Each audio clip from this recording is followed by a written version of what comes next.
PIAC meeting for this evening. I would like to start our evening. If you are able, with our land acknowledgement. We acknowledge we are hosted on the lands of the Mississaugas of the Anishinaabe, the Haudenosaunee Confederacy, and the Wendat. We also recognize the enduring presence of all First Nations, Métis, and Inuit people. Thank you.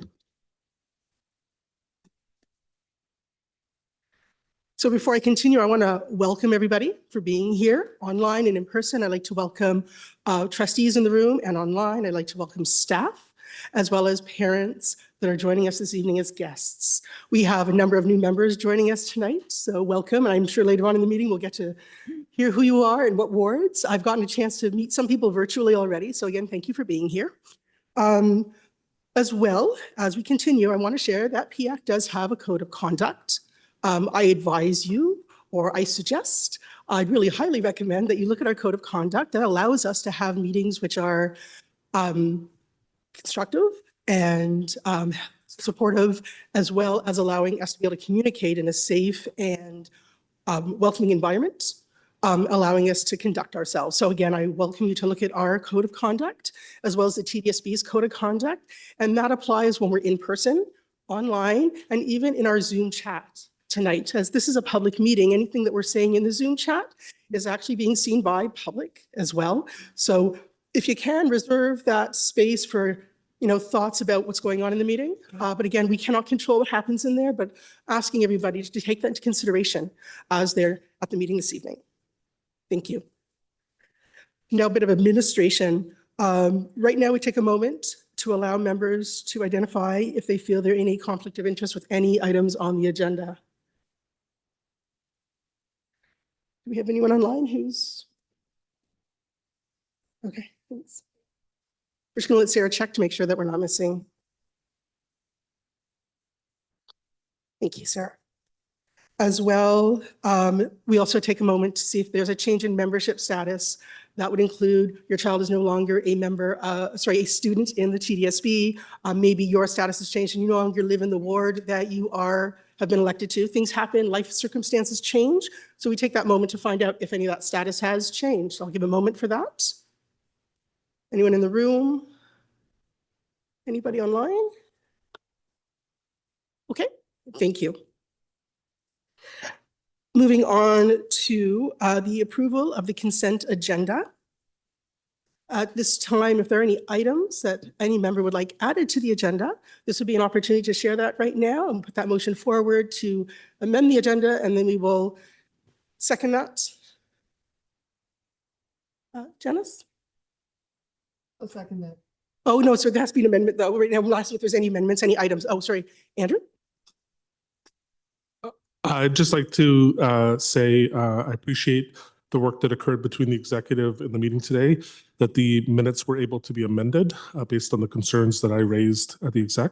And hopefully we can move to a minute process where minutes come out earlier, so all members are able to sort of do a review and that we do that in a collaborative process. Thank you.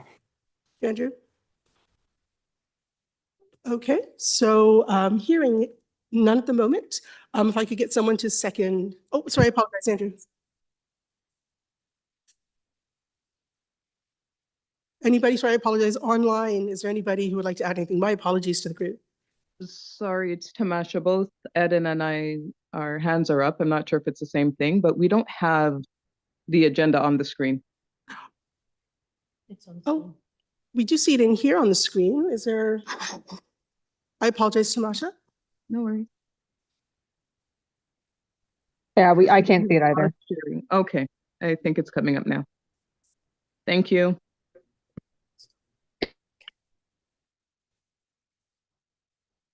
And Sarah and I are still working out the nuances of hybrid in person. So Sarah's going to be checking online at the moment. So if hands are up, she'll let me know. So I'm not going to miss anybody's hands or. Perfect. So right now it looks like we have a speakers list. We have Tamasha and we have Eden. Although we just heard from Tamasha, so Eden, go ahead. Hi, good evening.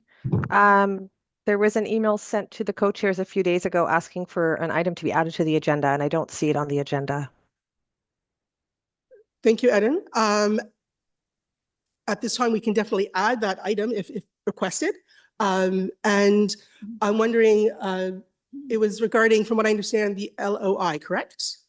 It was a recommendation that had been drafted by myself that was going to be put forward for a motion tonight for the LOI policy consultation on behalf of PIAC. Thank you, Ed, and I have a hand up in the room. Go ahead. Thank you. Through you, Madam Chair, I will be talking about the LOI policy review during the staff updates, and it may be appropriate to deal with Eden's request at that time. Eden, are you okay with that, or would you like your item officially added to the agenda? No, we would like our item added to the agenda. It's actually a motion, so it needs to be added as a separate item. It's a motion for this letter to be put forward on behalf of PIAC. Okay, not a problem, and that's why I want to clarify for you. So on our agenda, of course, we have our working group reports. Would you like this item included within a separate item within the working group reports, or would you want it separate outside of the working group reports? Working group reports is fine if that's what makes sense. Okay, absolutely. We can add that in there. Thank you. But we actually, before we do that, we actually have to put forward a motion to amend the agenda. Point of order. Yes, Andrew? I think in the communication, and it's actually in our bylaws, that the agenda can be amended if a member puts forward something to be added to the agenda and 2 additional members agree to it. So my understanding is that was done. I know 2 additional members were on that communication, so I don't believe the agenda needs to be amended. Thank you, Andrew. Just give me a moment for my sense of clarification on that. It's not I'm dismissing it. I need to think for a moment. That's all.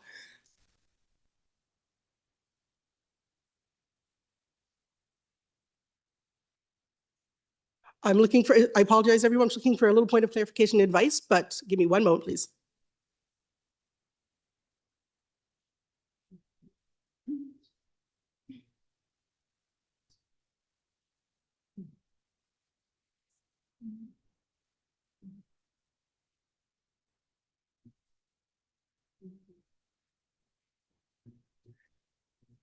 Okay, Andrew, I do accept your point of order. What we're going to do, though, just for the sake of getting that on the agenda right now as we speak, Eden, are you moving this item?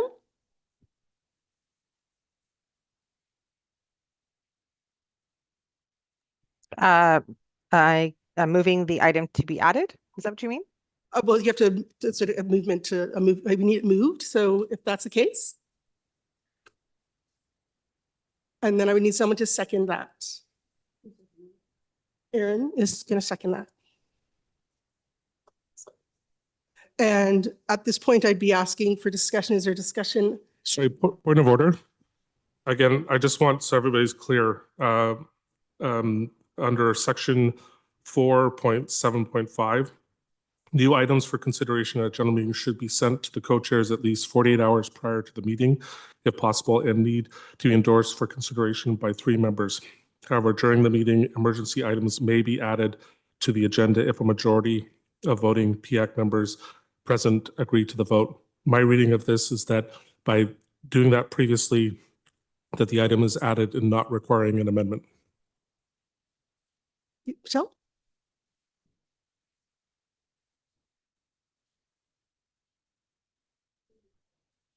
Would you, thank you so much. Through you, Chair.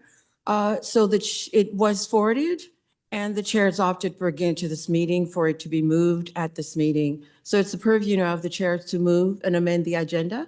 Agendas can be amended at your meetings. You're now amending it to do so here and now. Thank you, Michelle. So acknowledging that we do have a bylaw that states that, thank you, Andrew, for pointing that out. To get this meeting moving, to make sure that we have that item on the agenda, although it may feel redundant to people that we might have already spoken about this. We've had somebody move the item, which was Eden. We had Aaron, sorry, folks, Aaron second that.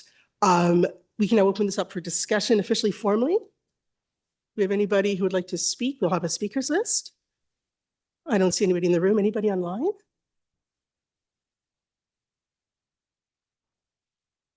None online? Okay. So we have an amended agenda. Thank you. And as well, this is also the opportunity for us to approve our February 25th minutes. I know that there was a request to make changes to those at our executive. So changes should be, I think I saw the changes made. So I just want to make sure those changes were changes that were accepted to be placed in our minutes.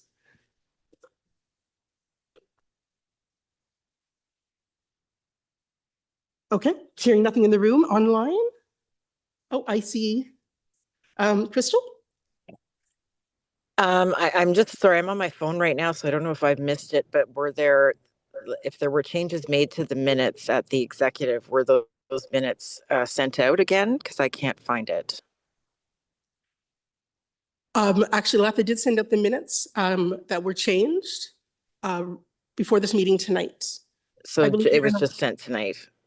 So they were sent out, well, they were sent out before tonight. When Latha sent out the meeting reminder, there was a link to a folder and that had our minutes in it that had been changed. Okay, I haven't looked, but I just want to make sure that I just put it in the chat. It's obviously a minor thing, but just to change if that change got made or not, that Okay. I had given regrets. Your change has not been made, Crystal. Okay. So yeah, I had sent an email. I think to co-chairs. I'm not sure if I maybe copied somebody else, like Michelle or something, but yeah, I gave regrets for the meeting. So I should not be marked as absent. Thank you, Crystal. Thank you, Eden.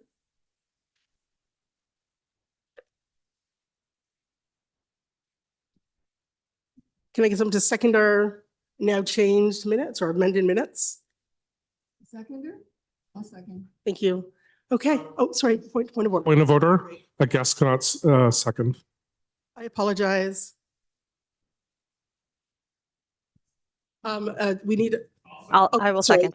Thank you very much. You know, this is going to be a meeting of learning at the moment. So thank you everybody for your patience. And that'll be more discussed, we'll say, later on in the meeting. But there are people in the room that unfortunately aren't voting at the moment. They are not currently full members of PIAC, although they are our honored guests and they can speak, but not vote on matters. So that is why at this point, unfortunately, we couldn't accept it. And again, it feels like it was yesterday. So I apologize if I myself had drawn myself to a member. Okay. Moving on. So we have our agenda, we have our minutes, and I'm learning as I go as the landscape changes, because it does, and that's okay. And we're going to go to the co-chairs update. So this is when me and Sarah, for the new members out there, when Sarah and I will say a couple words. We do have our report attached in paper here, as well as online in that link. Sometimes there's lots of information. Sometimes it feels like it stays the same. A couple of good reminders about our consultations. There's a link there, as well as meeting dates when the board meets for different committees. So make sure that you take a look at those. You could always go online and watch those meetings or come into the boardrooms in person, depending on the meeting, as well as just a reminder that we're all in a space here. We're going to have discussions. Sometimes we'll agree, sometimes we won't agree. It's about learning that we have to learn to disagree sometimes. And all of our voices and all of our opinions are important because we're all representing various boards, across the Toronto District School Board, and we're here for student and well-being and achievement. And I see I have a hand in the room, Katie.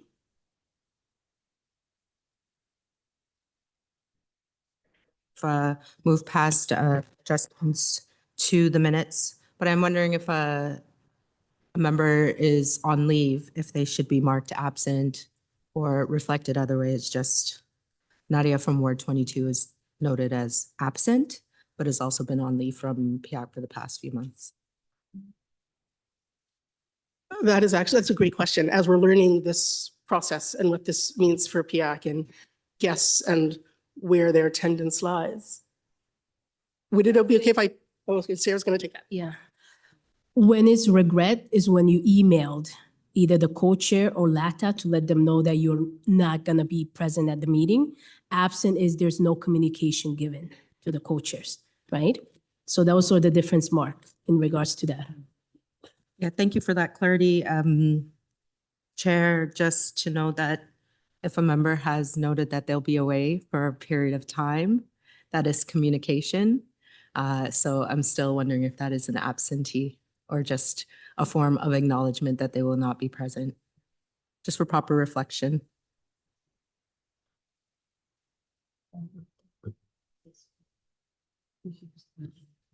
There's a reason for that, and I think we're going to discuss in regards to the membership, because if they're part of the individuals of PIAC that have expired their term, might be difference in regards to that. I think we're going to have a discussion in regards to that. Thank you. We'll leave that to the membership working. Sorry, to quickly speak to it, if the member had communicated that and staff are aware of it, then I would hope that it did get reflected into the minutes. The difference, I guess, I guess it is, we have absent and we have regrets. So possibly that should be shifted to regrets, because that communication was over a period of time. Hopefully that could be captured, when the minutes are developed, right? So I see no objection whether it's regrets for the minutes. Appreciate it. Thank you for your question, Katie. And I appreciate everybody who is here. And reasons why they can't be are completely acknowledged. So thank you. So I'm going to pass it to Sarah to see if she has anything she wants to share for our co-chair report. Thank you, Zina. Thank you, everybody. One of the things is, as a co-chair, we understand we're passionate parents. At the end of the day, we're here to represent students, parents, and caregiver. And just a reminder, as a PIAC representative, why you're here in this position is not only you're representing yourself or your student, but you're representing your wards and the schools that have concern, ideas, and bringing forward. It's just a quick reminder of that, because sometimes we may forget and we may think that we're here for other agenda, but I'm hoping that the agenda we're presenting as PIAC is for advisory and representing all parents, not only in your ward, but across the board. Thank you. Thank you, Sarah. Moving on in our agenda. So and also what I'm going to add is, if anyone has any questions, of course, reaching out to your fellow reps, as well as reaching out to chairs. If we can answer the question, we will. If not, we're happy to have a conversation about it, and encouraging everybody to get engaged in working groups, as Sarah said, because that helps you actually engage in supporting your wards and supporting the achievement and well-being overall. Some of those include consultations, and they, of course, are bringing something tonight, as well as school council support. Those are non-governance, but those are ones that do a lot of that conversation and a lot of that engagement and a lot of that reaching out that we talk about on PIAC. But then, of course, we have our governance. I'm not trying to suggest that they're not important. And we have our communications working group, which helps actually make sure that people are hearing about PIAC and hearing about what PIAC is doing and the efforts that we're making, updating our website. So if anybody has any particular inkling to want to sort of engage in that communication piece, please feel free, just because that also helps, again, getting that word out. People will know who we are if we can share that information. I'm also, going to keep moving on to our trustee report. This evening, we have Trustee D. Williams with us. Our trustee who's not here this evening is Trustee Mateus DeVitas. D. Thank you so much, Zina, and through you. So my name is Deborah Williams. I'm the trustee for TDSB Ward 10, which is University Rosedale and Toronto Centre.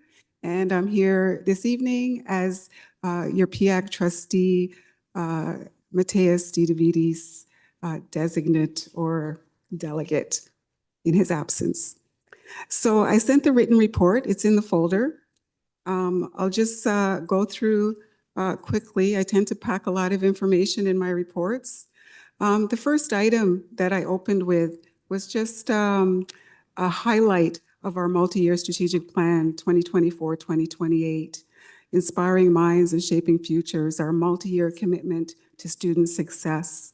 Just highlighting this as our roadmap here at TDSB. And you'll see there the 5 strategic directions in the multi-year strategic plan: truth and reconciliation, achieve, thrive, belong, and revitalize. There are a number of system goals that are listed. I hyperlinked one of them. Throughout the report, you'll see hyperlinks.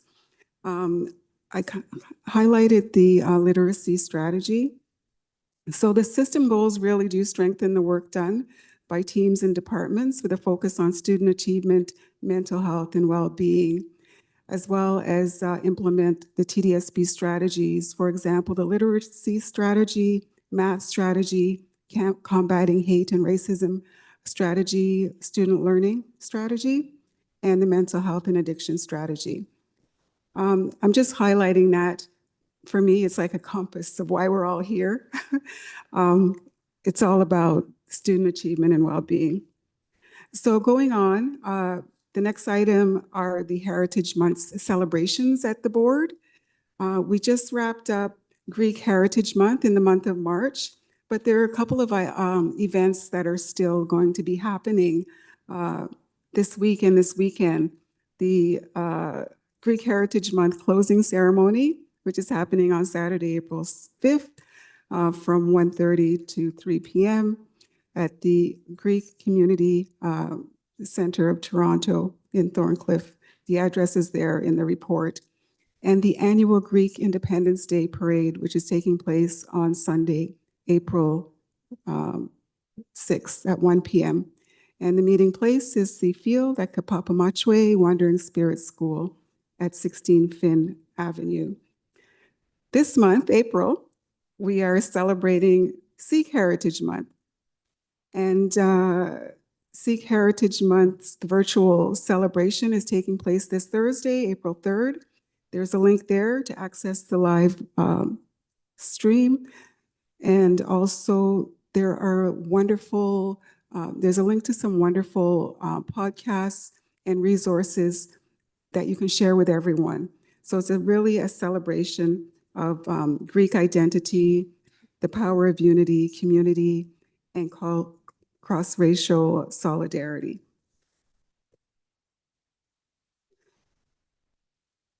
I believe it was brought to your attention previously and maybe reported on previously by your trustee on PIAC, Trustee DeVitis, and likely brought to your attention by staff as well. The policy consultations. I've linked in the report the list, the schedule of policy consultations from 2024 to 2028.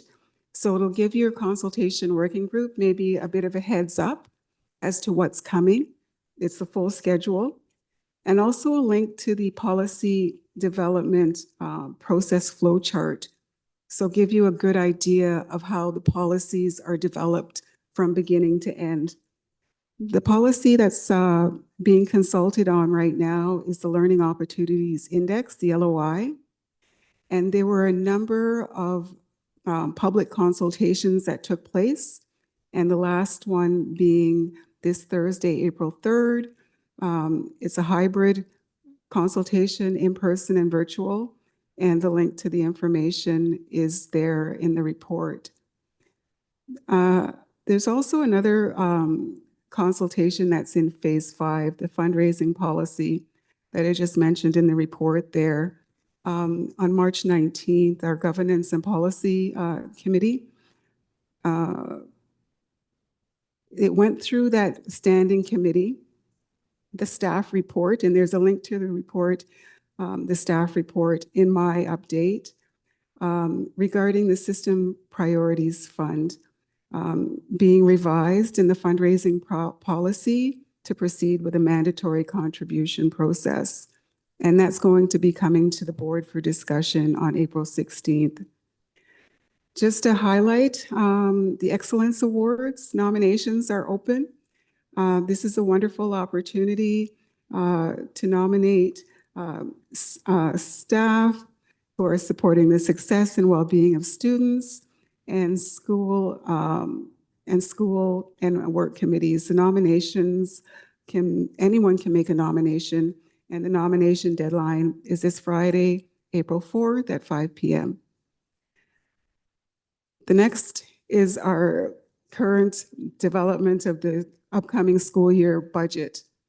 The budget process is well underway, and there is a web page for the latest news. I'll just give like a few highlights. At the Finance, Budget, and Enrollment Committee, the FPEC committee meeting on March 26th. Staff presented a report, including some timelines that take us through the development of the budget for the upcoming school year, including when the final approval of the budget will happen by the board in June. So the projected budget deficit right now is standing at $70.3 million. There was a slide deck presented at the FPEC meeting on March 26th. The link to the slide deck is there. There was an appendix attached that provides the areas of the budget that are unfunded, underfunded, and overspent. And staff provided 3 categories: areas that are not within control of TDSB, areas that are partially within control of TDSB, and areas with control of TDSB. You'll see in the report that Appendix A is displayed there. So you can see the line items in those categories for your information. And one thing I wanted to highlight about this is that the government of Ontario has not reimbursed TDSB for the $61 million spent from our reserves to ensure schools were safe as possible during COVID. And since 2023, the board has been asking the provincial government to reimburse those pandemic costs. If we had that 61 million, that would cut down our 70.3 million right there. Just saying. So the next steps, staff is going to do further analysis that will assist in proposing options to balance on April 30th at the FPEC meeting. So they're going to be proposing operational efficiencies that will assist in balancing the budget, propose other options to balance the budget, work with the Ministry of Education to identify funding challenges that impact TDSB, consultations with the public and students, various dates in April for budget town halls, and the core education funding to be provided by the ministry that will allow staff to calculate actual revenue. And there is a list of the budget town halls that will be taking place. There'll be a central budget town hall happening here. It'll be hybrid. So in person here at 50/50 on April 10th, and also the option of joining online. There'll be a downtown budget town hall on Tuesday, April 15th at Harbor Collegiate that I'll be hosting. East End Budget Town Hall on April 17th, a West End Budget Town Hall on April 22nd, and the Students Budget Town Hall will be a hybrid option in person here at 50/50 and also online. I also wanted to share with you the special education and inclusion guides for parents, caregivers, and guardians.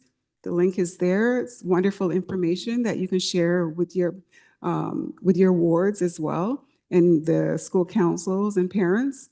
The next item, mental health and well-being. School Mental Health Ontario has launched By Your Side, a new parent caregiver learning hub. It's a wealth of information and resources. Feel free to share that, and the links to the pages are in the report. Staff may touch on this as well, but I also wanted to include it in my report that can be shared with your wards and your school councils about the summer programs, because this is a time of year that parents are starting to think about what they're going to do, what kind of programming they're going to have for their kids in the summer. So there's links there to the elementary, secondary, special education and inclusion, and adult summer programs. There's also information about the special education and inclusion summer program for this year. And just a note there that the summer school acceptance letters will be sent by the summer school principals to the students' home school for confirmation. And students admitted will be contingent on overall registration numbers and staffing resources. Limited spaces are available, and the applications must be submitted by Friday, April 25th. This Urban Indigenous Education Center and TDSB Indigenous Summer Cultural Camp, it's a wonderful camp. This is something that you can share with your wards and your school councils. It's an opportunity for First Nation, Métis, and Inuit secondary students from across TDSB to learn from Indigenous elders and knowledge keepers, engage in ceremony and celebrations, and learn from the land. The overnight leadership camp runs from July 2nd to July 18th. And the link to the registration request form is in the report. The next item is an affinity space kind of item. The Latinx, Latino, Latina community consultation for the Latin America diaspora. The TDSB wants to hear from the Latin America diaspora in the board, and the community consultation information and link is there. I highlight that because this was a motion that was brought by Trustee D. DeVitas and myself at board, really creating a task force to address some of the needs of that community. The EQAO webinar, the link is there. I believe you may hear more about that as well. It's a TDSB parent, guardian, caregiver of primary and junior assessment for reading, writing, and math. So the information is there to link if parents are interested in finding out more and getting resources to support students and answer questions at that webinar. The next item is the Ontario Human Rights Commission just released its Dreams Delayed, Addressing Systemic Anti-Black Racism and Discrimination in Ontario's Public School System Action Plan. The information is there, linked to the action plan, the report, and the report did mention our Center of Excellence for Black Student Achievement at TDSB that does wonderful work. And the Ontario Public School Boards Association, OPSPA, is very supportive, strongly supports the recommendations outlined in the OHRC's new action plan. OPSPA's Black Trustees Caucus had published recommendations, a submission of recommendations that can be seen reflected in the OHRC's report.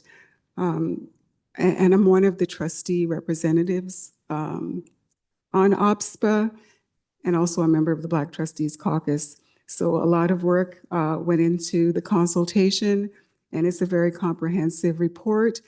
And based on what the OHRC staff said, it's focused on outcome, not process. So that was very encouraging to hear. And the last item on my report, just a reminder, you can share with your wards and your school councils as well about vaccines being up to date, and just some information there from Toronto Public Health. You know, Ontario's Immunization of School Pupils Act does require that students be vaccinated against 9 designated disease or have a valid exemption. And I'm just highlighting this because at this point, I believe Toronto Health is starting to enforce.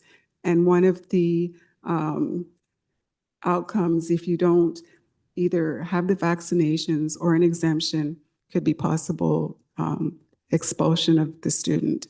And I think some parents might have been experiencing that recently. So this is something to highlight and share with your parents, just so that they're aware and they get their child's vaccinations up to date or have a valid exemption. And that's my report. Welcome any questions if there are any. Thank you, Trustee Williams. Actually, I apologize. Before we go to questions, the one thing we forgot to do at the beginning of the meeting, it is in your package, but we're just going to share our meeting norms, just so everybody who's new to the group has a sense of that. So our meeting norms, and you'll see them in your agenda for reference. So during the question and comment period by PIAC members, the following will occur. Rounds of questions, comments will occur to allow PIAC members to have an opportunity to ask questions, comments at least once. PIAC members are expected to keep their questions and comments as concise as possible to ensure all PIAC members have an opportunity to speak.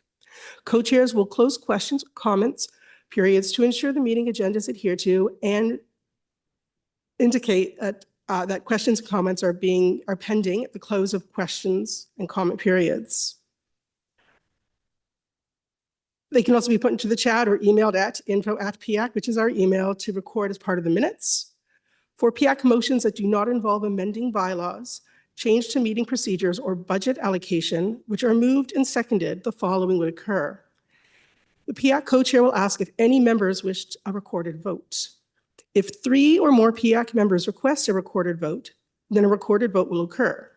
Following a roll call vote, voting procedure of calling on wards one at a time for their vote. If less than 3 PIAC members request a recorded vote, then the motion is considered passed by consensus. So again, you guys have that as reference, but I thought I'd share that now before we get into more questions for the meeting. And we do have people with questions. Yeah, and for Trustee Williams, we have Eden. Eden? Hi, good evening, and thank you, Trustee. My question is about item 3, consultation around the fundraising policy. It states here that it is in phase 5, and I just wanted to clarify a few things around that.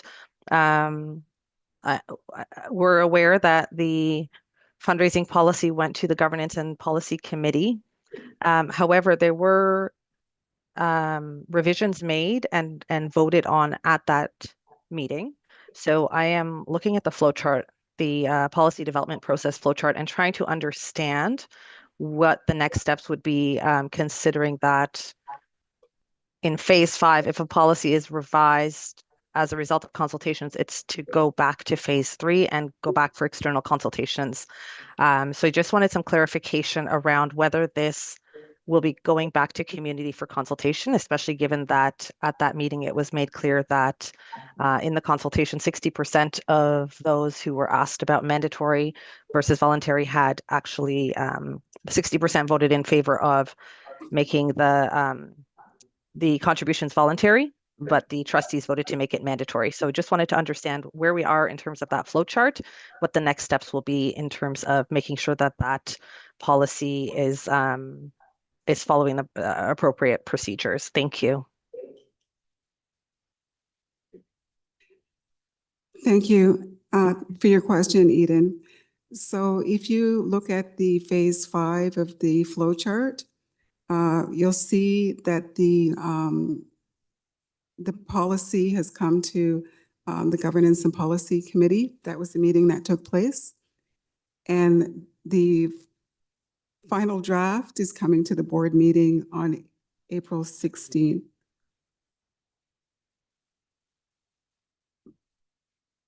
And it'll be discussed by trustees at that time.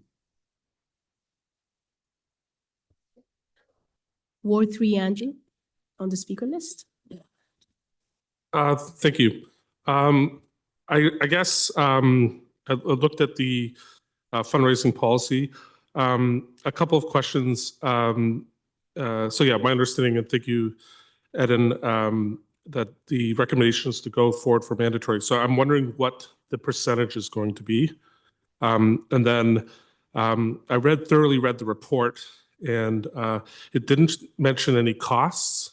So what the cost of a mandatory program would be, and then further, like what the expected revenues would be. I'm actually quite surprised that staff would bring a report that doesn't answer these questions. I will note that looking at the most recent, sorry, what's it called again? The school generated funds report. The one I could find, unfortunately, was from 2021, 2022.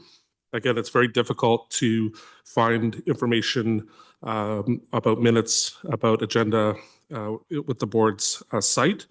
But again, it talks about total school generated funds, 18.3 million, but then it also speaks about that the school fundraising is 2.8 million. So again, I'm just trying to understand how the board is going to be able to make a decision when they don't have this type of information unless it's been made available to trustees.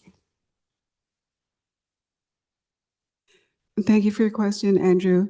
Those are very excellent questions, and I believe questions that are being asked and will be asked by my colleagues and I. We need more information, is my read. You know, even to the extent of maybe modeling what this could look like. So there are quite a number of outstanding questions. Thank you. One more question. Emily, Ward 7. Hi, everyone. It's Emily Abrahams from Ward 7.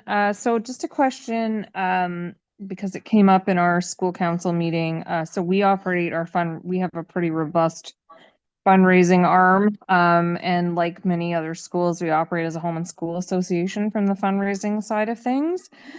Would the mandatory fundraising, and I tried to get some clarity on this in another forum and I wasn't sure, would the mandatory fundraising contributions impact HSA, which is where money is raised sort of outside of the school, or would it only be through funds raised in like a school generated funds through the school, basically, so to speak?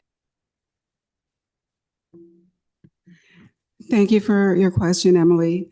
My understanding is that home and school associations are incorporated and operate separate from the financial accountability, let's call it, that is required by school generated funds. So it likely would not impact. So it's just something to consider then, just because a lot of schools do use the home and school association, that this isn't going to necessarily apply to every school equally. So I personally am overall in favor of sharing the love, sharing the wealth, but I just want to point that out, that it is going to sort of, in a way, put more of a burden on the schools who generate funds through the school than those who use other fundraising channels like ours do.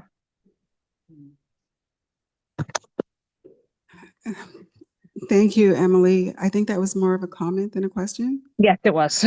just you. wanted to put that on the record. Thank you. We have Katrina. My question is about item 5. So I don't know if anyone has any other questions about the fundraising policy first, or should I just ask my question? Okay, I'm going to go for it. So regarding the budget, my question is that I read in the report that the Auditor General had recommended that the staff, I believe the language that was used in the report was that they recommended that staff meet with the Ministry of Education to discuss specifically the structural underfunding. And I'm wondering if there's actually going to be a physical meeting taking place? Sorry, did you say a visible meeting? Physical, Physical meeting? Physical meeting. So those conversations, I believe, have already started with our new director, Director Latouche, and our staff, our senior staff. Whether they're physical or not, I'm not certain, but I know the meetings will be taking place and the conversations have started. Okay. Thank you. You're welcome. I apologize. Katrina, did you have a second question to that? Or I just wanted to make sure that. I don't think so. I mean, I guess I just want to know if the ministry is being responsive to staff, I guess. But I don't know. I imagine that's a sensitive matter, but just sort of want to know how things are going, you know?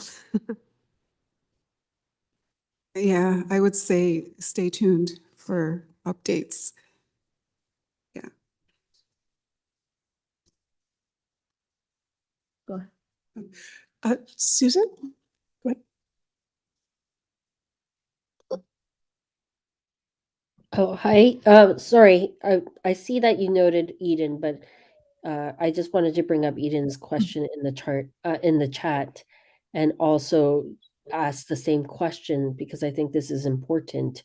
If in the flow chart it does say that it needs to go back to committee when revisions are made, is this happening? And we would like to know the process, and actually that's part of our consultations recommendations as well.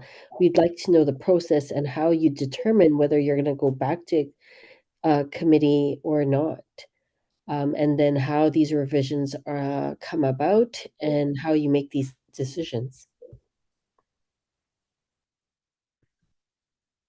Thank you for the question, Susan. That discussion, I believe, will happen at the board meeting on April 16th. What happened at GPC, there was a discussion at that standing committee, and there was I believe the vote was 5-4, which was a majority vote, and there was a minority report requested. So the matter is going to come to the full board. And the discussion and the decisions will happen there. So it's to be seen what motions or requests my colleagues and I will make at that board meeting. So I can't predict the outcome, but I know it will be an item of discussion. Thank you, Trustee Williams. Just to, on the comments chat section on the Zoom, from Ward 16, Eden stated that her question was not addressed in full, which is why the revision was made at phase 5 when the process states that a draft policy goes to the committee. It seems that the process used here does not follow the process outlined in the flow chart. And the flow chart does not state the revision can be made during phase 5 without a return to external consultation. So this is kind of an FYI for Eden, Ward 16. Your question, Eden, did I capture it? Yes, you did, and I think Susan did as well. And I believe now it's been answered as much as can be at this point. Thank you all. Thank you. Okay, we can proceed because we are running on time. Ward 3. Just one quick question on the budget piece. Again, I guess Trustee Williams, like, what does like $70 million represent, right? Like, obviously we're looking at a number, but like, I guess like the average school, what it's funding it, like what does $70 million, like what kind of impact is that going to cause? Well, thank you for the question, Andrew.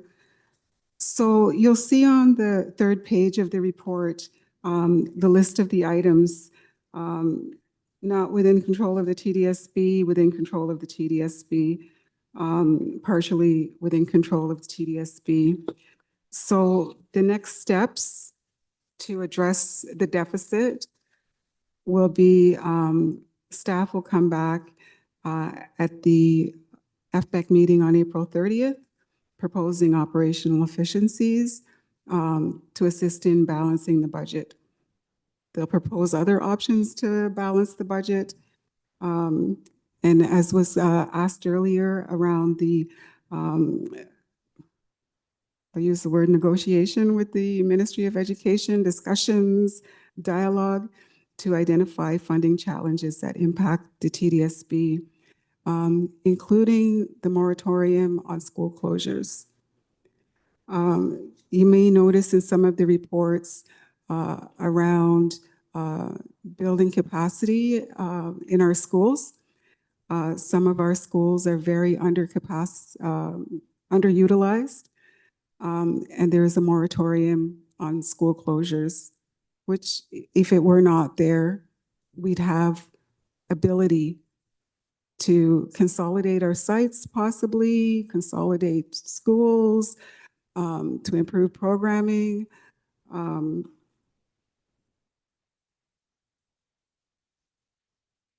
So those are just some of the challenges. And you're asking where the 70 million came from?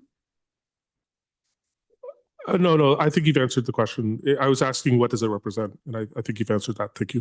Thank you. So we're going to close our questions. Thank you very much, Trustee Williams. We're going to move on to our working group reports. Thank you. Okay, we're going to start with the working group consultation. Working group, if you can introduce the co-lead, if you can introduce yourself. We'll go ahead. Hi, it's Susan Lee, Ward 12. I'm the co-lead for Consultations Working Group. We met on March 6th, and there, out of that discussion, there were 2 recommendations that we would like to present to PIAC and to the board. If we can maybe get that on screen.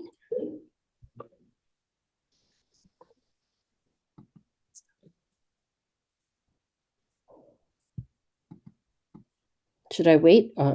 Okay.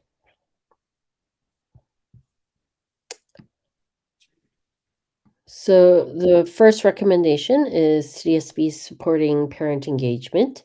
The consultation working group proposes that PIAC make the following recommendations. Number 1, currently in the policy development process, PIAC is not consulted on policies until phase 4, along with other external advisory committees. We are asking that the Director of Education and TDSB develop a process that allows PIAC to be involved at an earlier phase of the policy development process.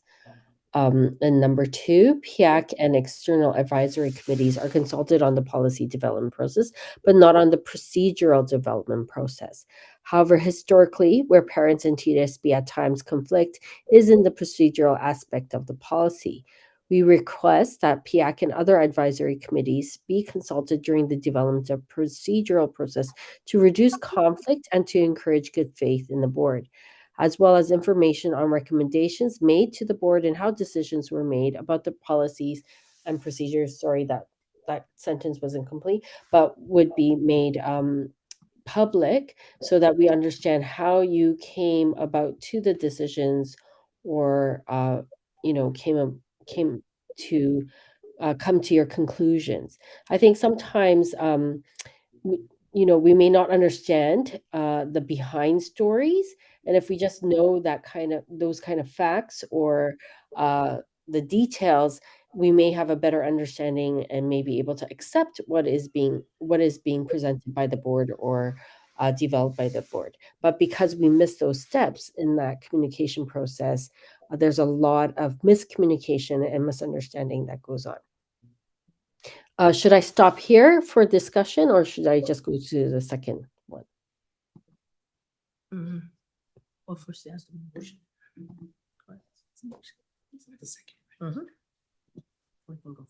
We need someone to second this motion. It's been brought to the floor. I have Andrew seconding that motion. Thank you, Andrew. Now we can open this up for discussion. I'll run a speakers list and Sarah's going to help manage that. Thanks.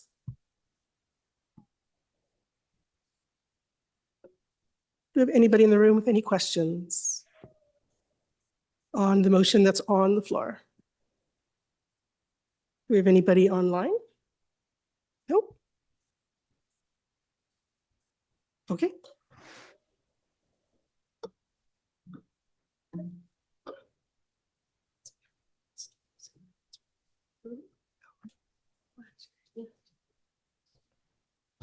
We have a question from Jag, Ward 19. Go ahead. Yeah, hi, this is Jag from Ward 19. So one point that is mentioned here is right now PIAC is consulted till phase 4. Is there any other recommended phase like phase 1, phase 2, phase 3 where PIAC can be involved in? Is that a question for me? Go ahead. If you'd like to answer that. Yeah, sure. So just an earlier phase, because phase 4, you're talking to external communities, but I really believe that PIAC is not an external community or external advisory committee. Wouldn't we be more considered an internal advisory committee since we have been voted um, by our wards, and we are part of TDSB. And so with working with TDSB and PIAC, I would think that PIAC should be consulted at an earlier phase from your external advisory committees. I think it's a little bit, I'm not sure what the word would be, but I just don't think we should be considered an external advisory committee rather we should be maybe there at phase 2 or 3, if not at phase 1, right from the beginning.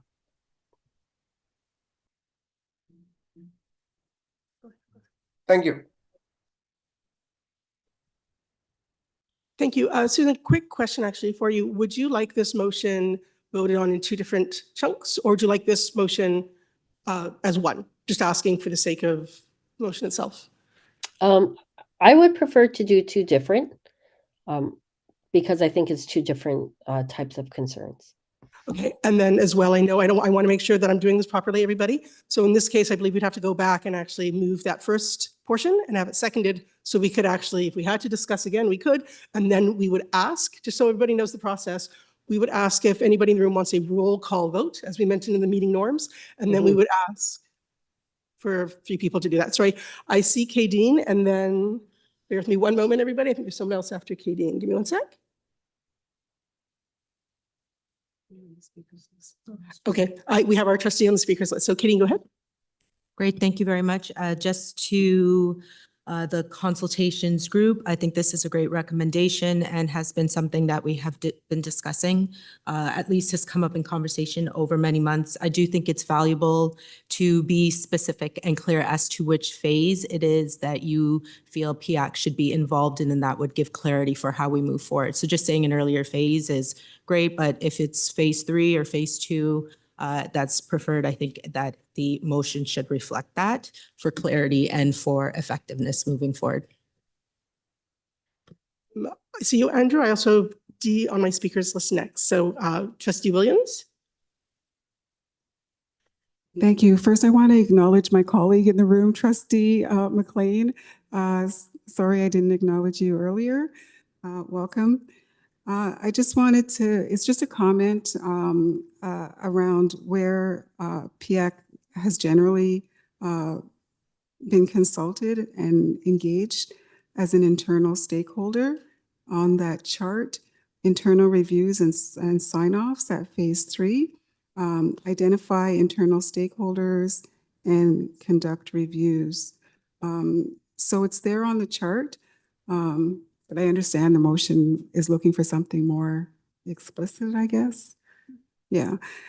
And just a recommendation, I don't know if you've had Vitaly Plotnikov in. He's the staff person. I would call him the policy guru, because he's the one who lays out the consultation process and each step of the way. So maybe I would suggest inviting him to maybe the PIAC consultation work group or here at a PIAC general meeting to give more detail and explain the process. And also in my report, there was that link to the policy review schedule. So you can see like years out what's coming up.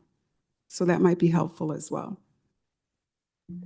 Sorry, can I just comment back on Trustee Williams' comment, I guess? I think there was in a previous meeting, maybe I heard wrong, but when this was brought up just in conversation, we were actually told we were part of phase 4 and that we weren't considered an internal advisory committee, but an external committee. And I feel that whenever not to go against one trustee or another, but certain trustees are a little bit more aware, I guess, of process and are a little more communicative. And depending on who the staff person is that we're working with at that time and whomever we are working with, it seems to change how communication is given to us. So rather than being it dependent on whoever we are working with, I'd rather it be reflected in policy and in process. And that's why this has come up. Just explaining. Thank you, Susan. I have Andrew. Yeah, just echoing what Susan's saying. Again, this is how PIAC is supposed to work. We make a recommendation. I think what the trustee D. Williams spoke to is, again, that's how the board and board staff can come back to answer this question. I think it's intentionally left a little vague to allow for staff to develop what they think is the response, right? So I don't think it's necessary that we have to state a phase. We're just identifying an issue around parent engagement, consultation, and then by passing these recommendations, again, as the advisory committee, looking forward to that dialogue with staff and possibly the trustee representative to move the process forward. Thank you, Andrew. And circling back, did you want this broken down? So if there is to be a vote, there's a vote on the number 1 and then a vote on number 2. I believe that was something that you were considering. Yes, so I'd like to then take it so that we split the recommendations. Yes. Okay. And to make sure I'm following process here, we're going to take that first point, if that could be read, and then have it seconded, and then we can vote on that one. So do you need me to reread? Read or make sure everybody has read it. So if you want to read it out loud one more time, just so people know what they're voting on, that'd be great. Thank you.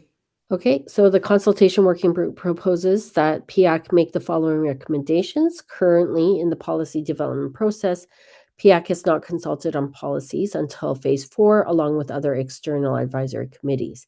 The Director of Education and the TDSB develop a process that allow PIAC to be involved at an earlier phase of the policy development process. And number 2, that PIAC and external advisory committees are consulted on the policy development process, but not on the procedural development process.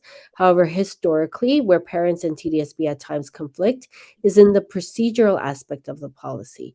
We request that the PIAC and other advisory committees be consulted during the development of the procedural process to reduce conflict and to encourage good faith in the board, as well as share information on recommendations made to the board and how decisions were made in the policy about the policies and procedures. Thank you. So it looks like we are doing it together. And I have a seconder, and that was Andrew. Perfect. Oh, sorry. So that's okay. 1 and 2. Quite Oh, all right. yeah. Yeah, it's more your choice as to how you'd like this to be recorded.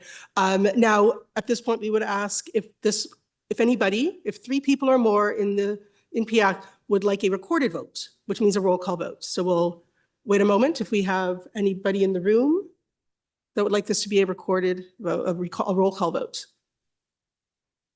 Okay, seeing none. Online, we have? Yeah. So question previous from Ward 16. Eden, please clarify the trustee that she believes that we are included as an internal stakeholder. My understanding is that the consultation working group feels that we are included in external consultation, and I'm assuming we're going through that process now. Eden, correct if you want to speak on that? No, it's asked, I think asked and answered. Thank you. Okay, perfect. That's what I thought. From PIAC, Ward 4, Tamisha mentioned, before moving forward, are we amending based on Kadian's suggestion of being specific of the phase? Was there an amendment in regarding to this, or was this clear? Or was it statement or comment? It was a statement. I've heard that it's been responded to as the board should take the initiative to drive that. However, I do think it's important that the conversations with staff happen with the consultations working group to inform that. And it doesn't seem that that has happened as yet. So that's still my suggestion, that there be more discussion about it. And I second that as former co-lead of consultation with Kadeen, that should be taking place, any presentation in the consultation working group. Thank you, but we can go ahead. So seeing no requests in the room for a roll call vote and seeing no requests online, this would mean that we don't have to vote on this one. It passes. A consensus, yes, sorry, consensus, yes. Okay, then we'll move on to the second. So there's a request for review of the central interest programs.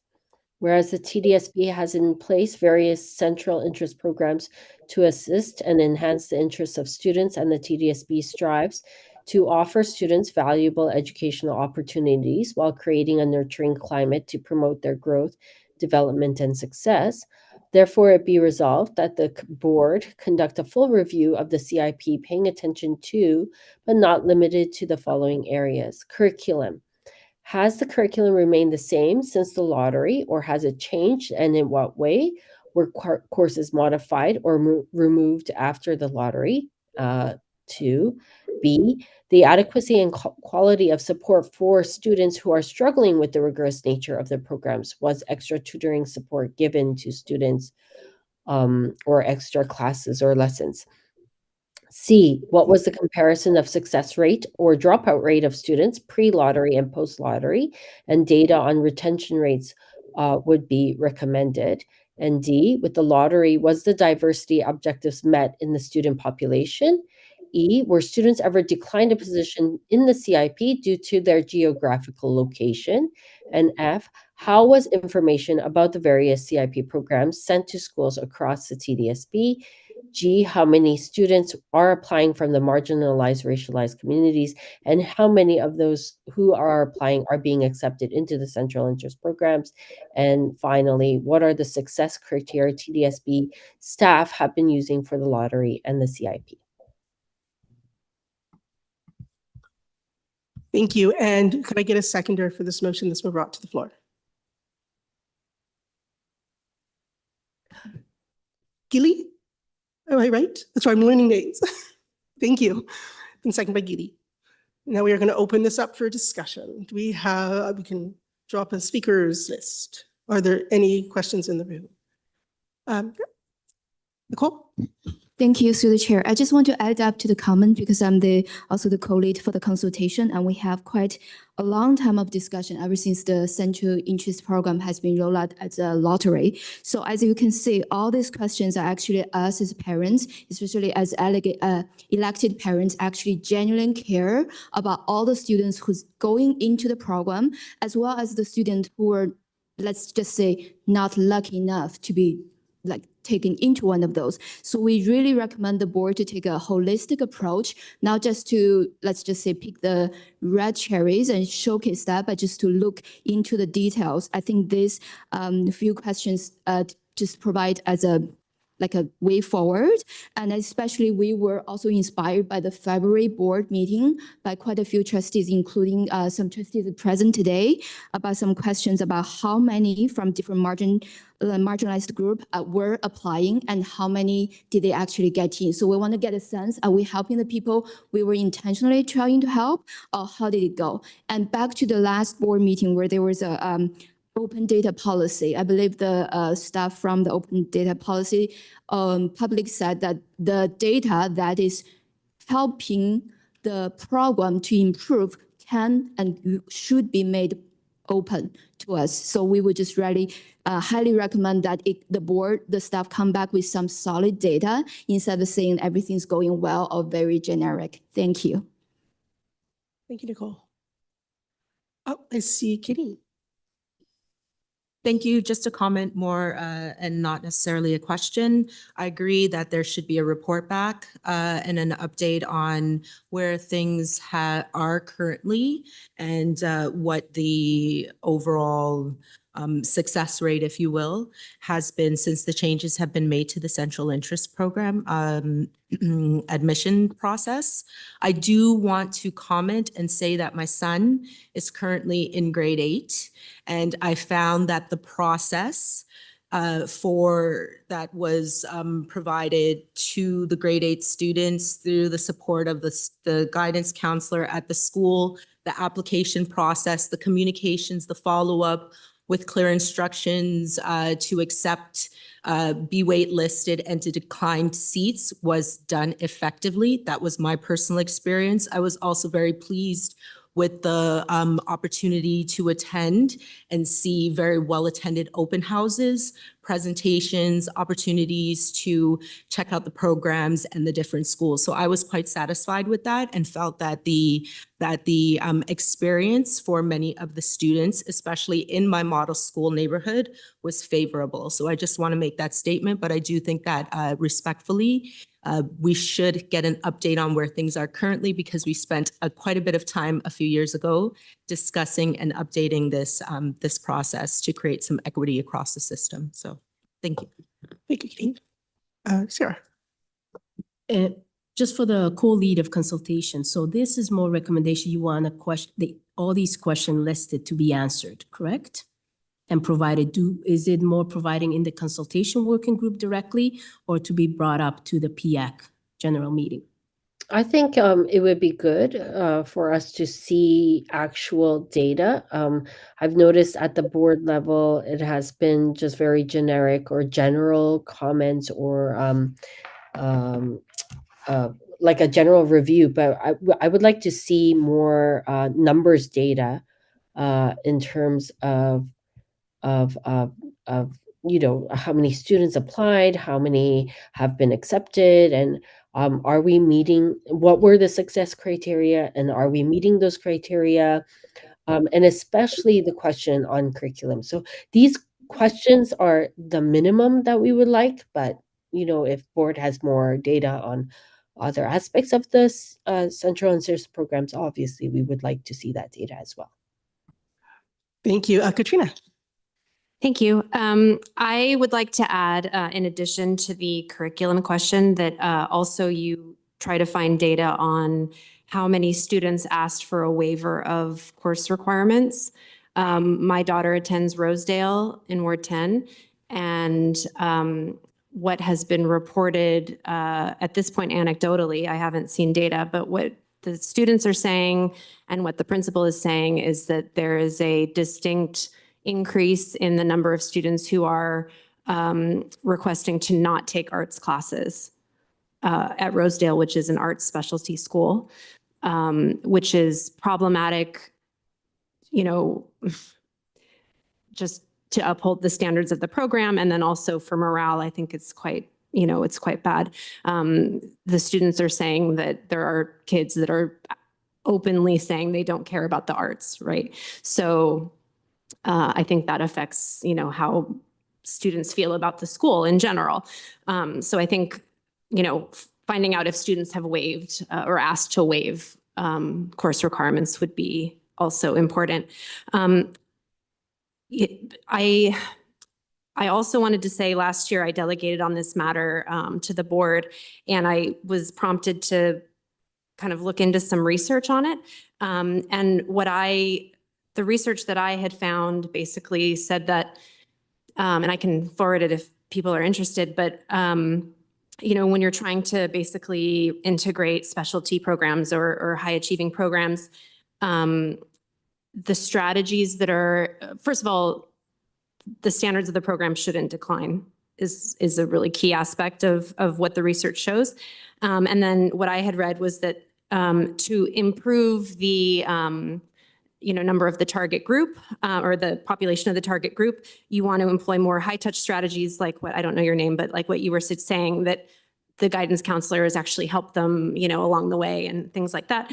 And then also more upstream resources. So if you want kids to be in a high achieving math program in high school, you need to start high achieving math program feeder programs in elementary, in the target areas, in the, you know, for the target populations, so that there are kids by the time they get there that are have been exposed and are equipped to, and qualified to then, you know, contribute, maximally to the program.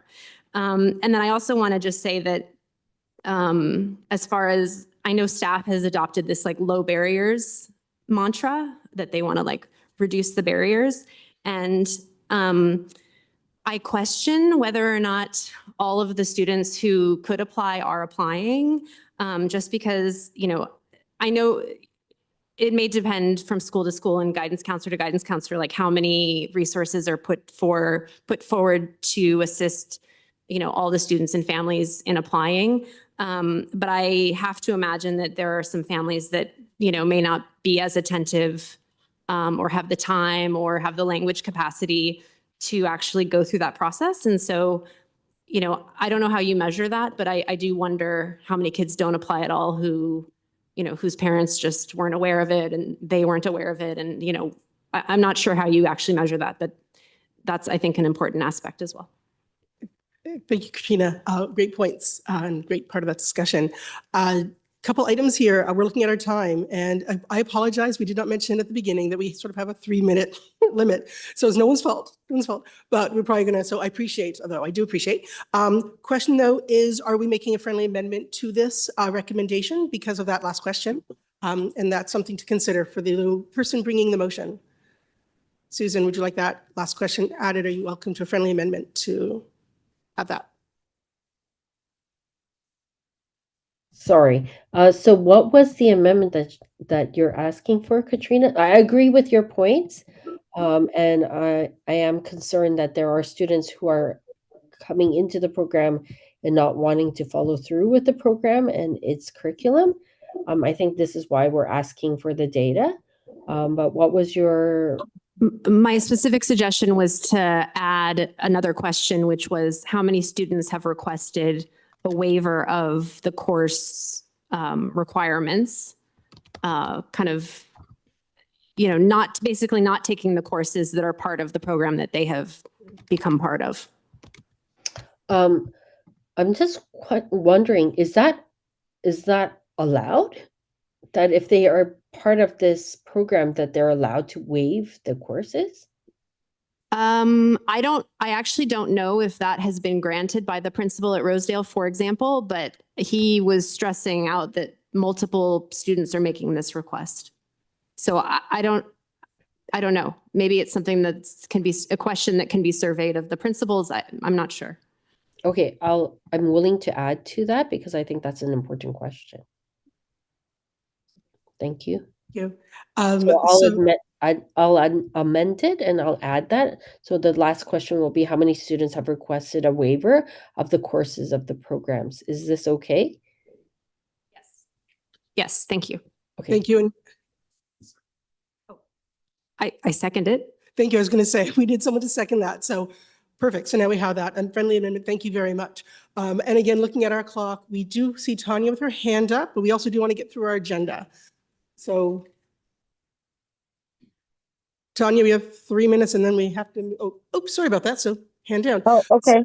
I just wanted to, I do like the idea of the evaluation. I do definitely like the questions that are being asked in terms of evaluation.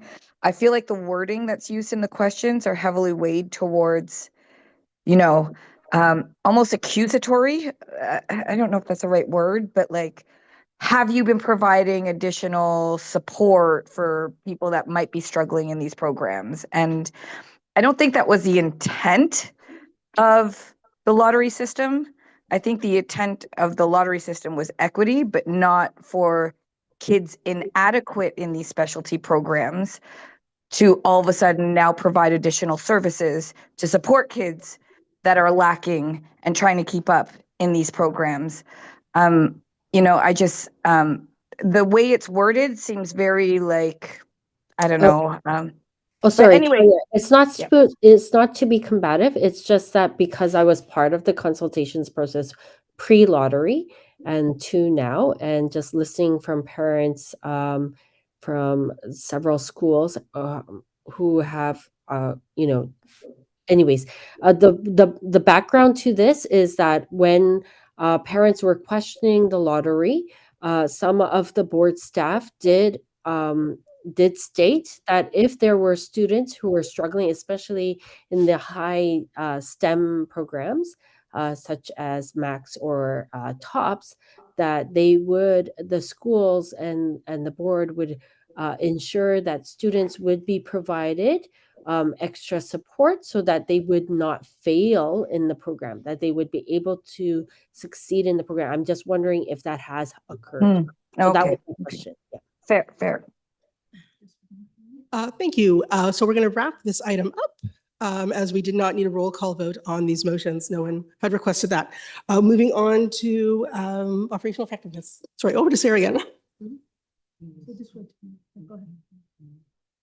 Nicole, go ahead. Thank you. Through the chair, I just want to confirm that this whole motion has passed, right? So does that mean that we expect the staff present at the future PIAC public meeting?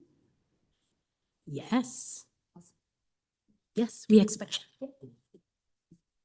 Thank you. Thank you, consultation. Operational effectiveness, co-leads.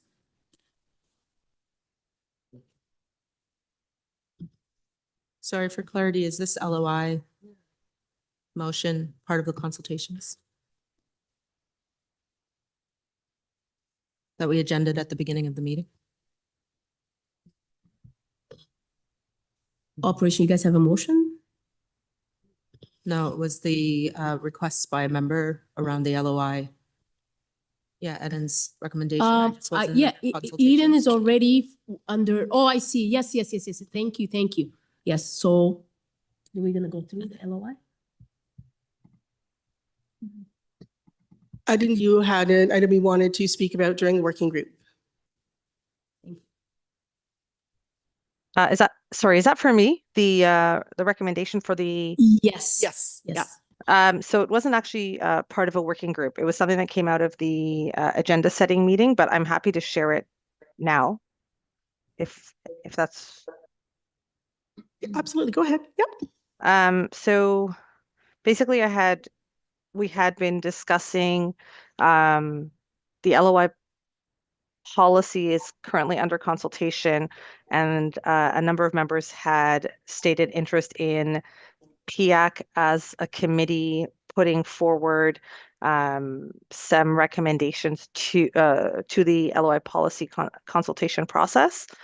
So I drafted a letter on behalf of PIAC.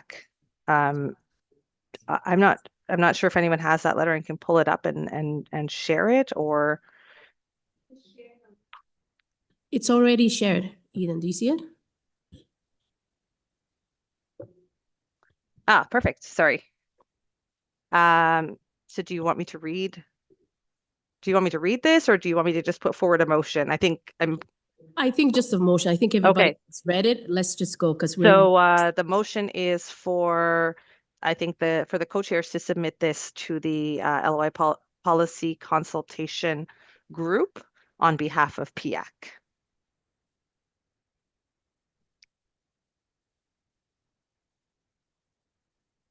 Okay, seconded.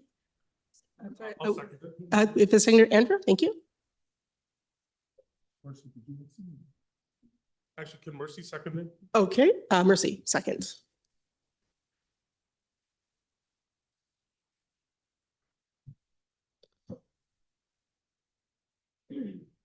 Not hearing any requests for a roll call vote.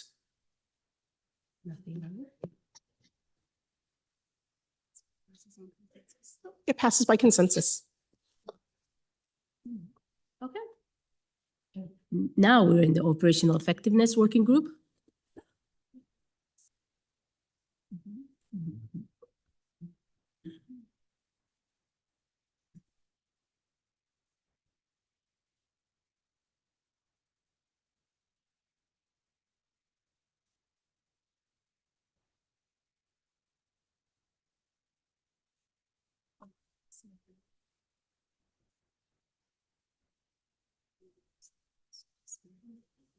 Operational working group.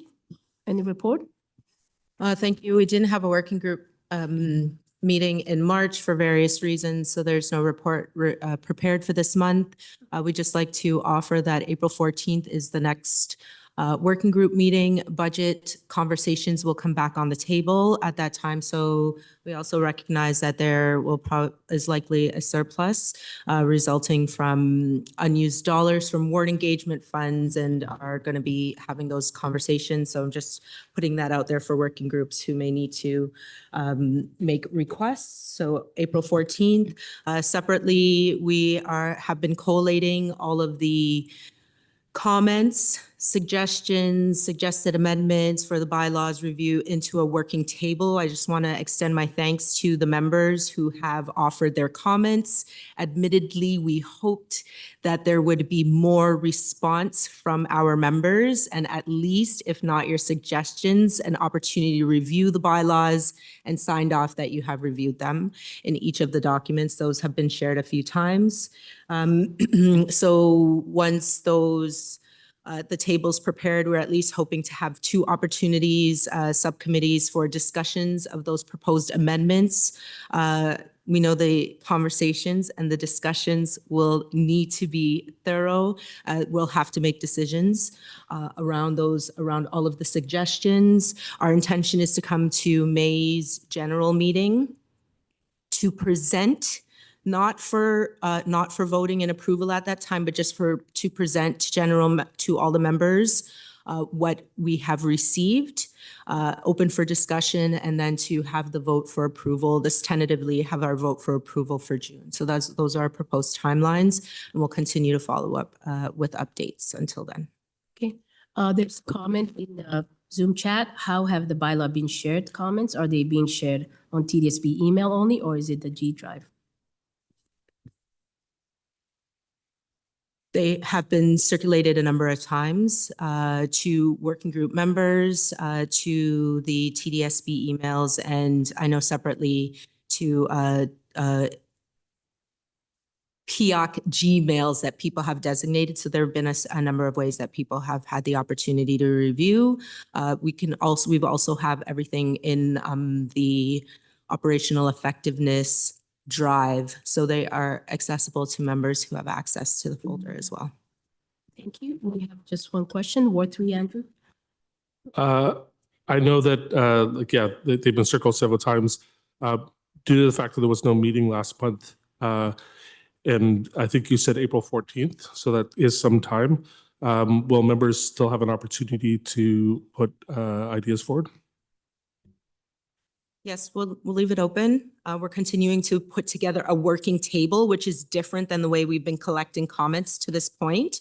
So at least the table will outline the suggestions and or will focus specifically on the comments and suggestions that have been made and with the subsequent bylaw articles. And that will actually be a working document that will help guide our conversations. Erin, please comment if I am misspeaking on anything related to the table and that process as well. I think you covered it perfectly. Yep. We'll keep the commenting open until we're basically ready to present. I would like to close the commenting on the 3 sections just so that I can continue working on the table without going back and figuring out where I was. So comments can always be made directly to myself or Kadeen or both. Is good. But right now it's all open. Okay. Maybe just to clarify, when would we like to close those comments, though, just to create some ease around collating the table? Sunday, Monday. Let's do it this week. All right. So it'll remain open until April the 6th. Have I got the date right? Until Sunday, April 6th for member comments. Please, we're still hoping that you'll take a moment to review, even if you don't have any suggestions, just to familiarize yourself with the different sections in the articles and sign off that you reviewed it. And that's something that we can report back on as well. And then following that, we'll close for comments and create a working doc to help guide our discussions and decisions. Thank you. Okay, Zena, we have to, the timing, can we extend for 30 minutes? Somebody on the floor to bring that motion forward so we can do that. Thank you very much, Nicole. So I need a seconder to extend our. Ward 16. Oh, there we go. I have 2 people willing to extend. Great. So we're extending our meeting a half hour, folks, just so we can get through this agenda. Thank you. Thank you. Thank you. Operational effective. We're going to communication working group, co-leads.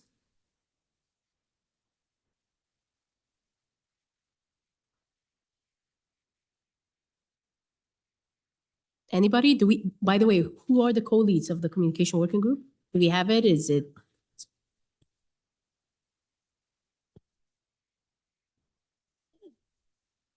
Okay. Communication, yep. Seema is currently the co-lead, the only co-lead of the working group. Okay. Any reports for communication working group? No. Actually, the communications working group was proactive in getting a report though to LAFA. So in our package, we do have that report to look at. So that is appreciated. Thank you very much. Okay, so this is a great timing for the new PIAC rep members to join in as a co-lead of the working group for communication. When is the next meeting for the communication working group? I'll consult with LAFA to see if that's been arranged. If not, I guess process would be that the co-chairs actually have to set a date and treat it as though we're starting from scratch in that respect, I guess, to actually make sure there's a meeting. And keeping in mind that this is a group that's open to everybody. So as well, people in the community, if you know that somebody really enjoys communicating and has the skill set and wants to engage that way, feel free to actually ask them to sign up. There is a form which LAFA can send out. I'm going to say LAFA at this point, or the membership working group as well, to actually allow our members to realize they can sign up and they get informed. Andrew. Yeah, I would welcome the new members to take a look at the external website. LAFA does a great job of updating it. The next communications working group is on the April 10th. Then operational effectiveness as noticed is on the 14th. Then on the 16th is membership. And then strategic planning is on the 17th. And then school council support is on the 22nd, all of April. Thank you, Andrew. Thank you. Okay, school council support working. Oh, my group. apologies. Consultations May 1st. Okay, thank you. Thanks, Andrew. Number 4, school council support working group. Thank you. My name is Gordon Harvey, Ward 3, and currently the sole co-lead of the school council supports working group. First, I'd like to take this opportunity to thank Melanie Madeira Sims, my co-chair until her term on PIAC ended this past month. I have a great challenge ahead of me without her tireless efforts and extensive knowledge. Thank you, Melanie. You will be missed. And you were told to come back, but anyway. As we have to keep moving forward, we'll be looking forward to having a new co-chair join me, elected the next working group. And as Andrew just indicated, that is April 22nd. The period to submit expression of interest for the ward outreach support group in the form of the $500 funding closed at midnight last night. Those PIAC members that have requested the funding are free to commence their planning if they have not already done so. There are guidelines and support on the Google Drive, or feel free to reach out to me with any questions. Once we have elected a new co-chair, we will re-engage with senior staff on the ongoing issue of principal accountability with respect to engagement with school councils that was begun last fall and has already had some success. And we will have a written report next month. And if there's no questions, I will yield the rest of my time. Any question for school council support working group? Any online? Okay. Okay, special events working group. I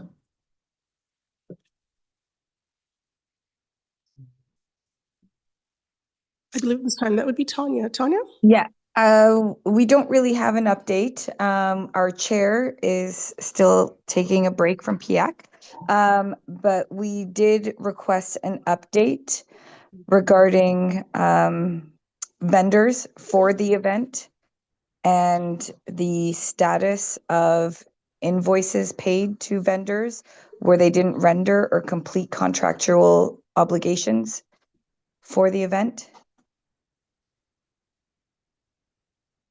And then we were discussing how this might be a larger conversation regarding approved vendors and when they don't meet contractual agreements, how we can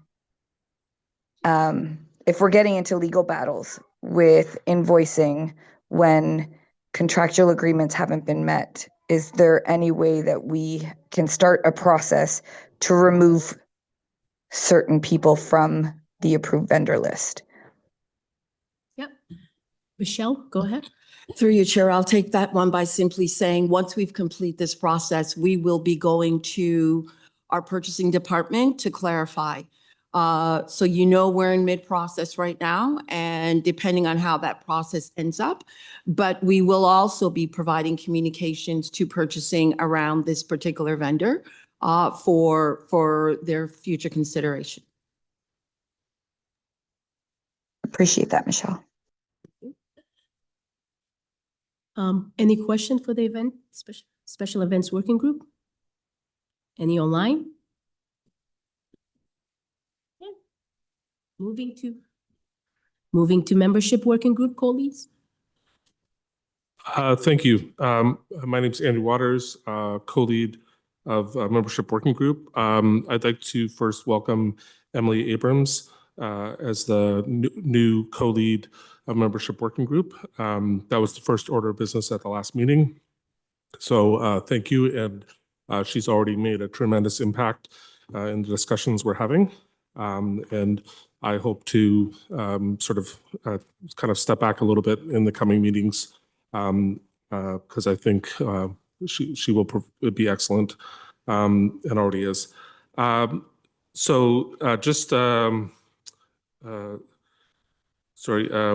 First off, to welcome the new members. The new members that have joined the committee since our last meeting, there are 4. Ward 9, welcome Frida Gilly, likes to go by Gilly Zimmer, and Sarah Brager. I hope I pronounced that correctly. And then for Ward 10, welcome Mark Unger and Katrina Matheson.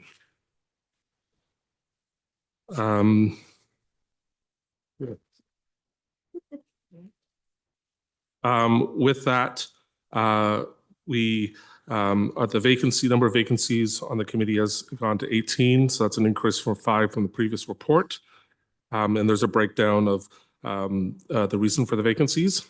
You can read that in the PIAC membership dashboard. So the first item, which does have a motion, is around PIAC ward representative elections. The discussion that occurred at membership was there appears to be, especially with the most current PIAC ward elections, some discrepancies that have been occurring. To summarize, and you can look in appendix, I believe it's appendix 2, for more detailed on specific elections and the issues that were raised, but lack of parent engagement and parent voter participation. Again, some elections having less than 14 parents voting in a ward where there would be at least 5,000 families. Barriers to parents being able to vote, including being required to be in person to vote at a specific time and location. Commutation requests being ignored. No consistent secure electronic voting option being provided. And there were instances where ballots were not private and trustee shared services / PCCEO staff had access to individual voters' preferences. And then a couple other things that were expressed were perception that trustees were interfering with the election process, which creates credibility, loss of trust problem for individual trustees, the board, and PIAC itself. And then as well as advocacy for the continued connection with trustees in ward forums for the election process. The working group reviewed an updated election procedure, which is available under appendix 3, and I'll just provide a brief summary of it. So if you look, the key section to look at is section 6, ward elections, effectively moving to a process that is quite codified instead of the current process, which is open to trustee shared services and the trustees themselves in a lot of options. So first off, nominating and voting registration period be a minimum of 14 days. Again, this is kind of consistent with Regulation 612 and school councils. So this allows an opportunity for parents to both register to vote and to put themselves forward as nomination. Then there'll be a nomination and voter validation period. So that's where TDSB staff would do the validation exercise, which is currently being done.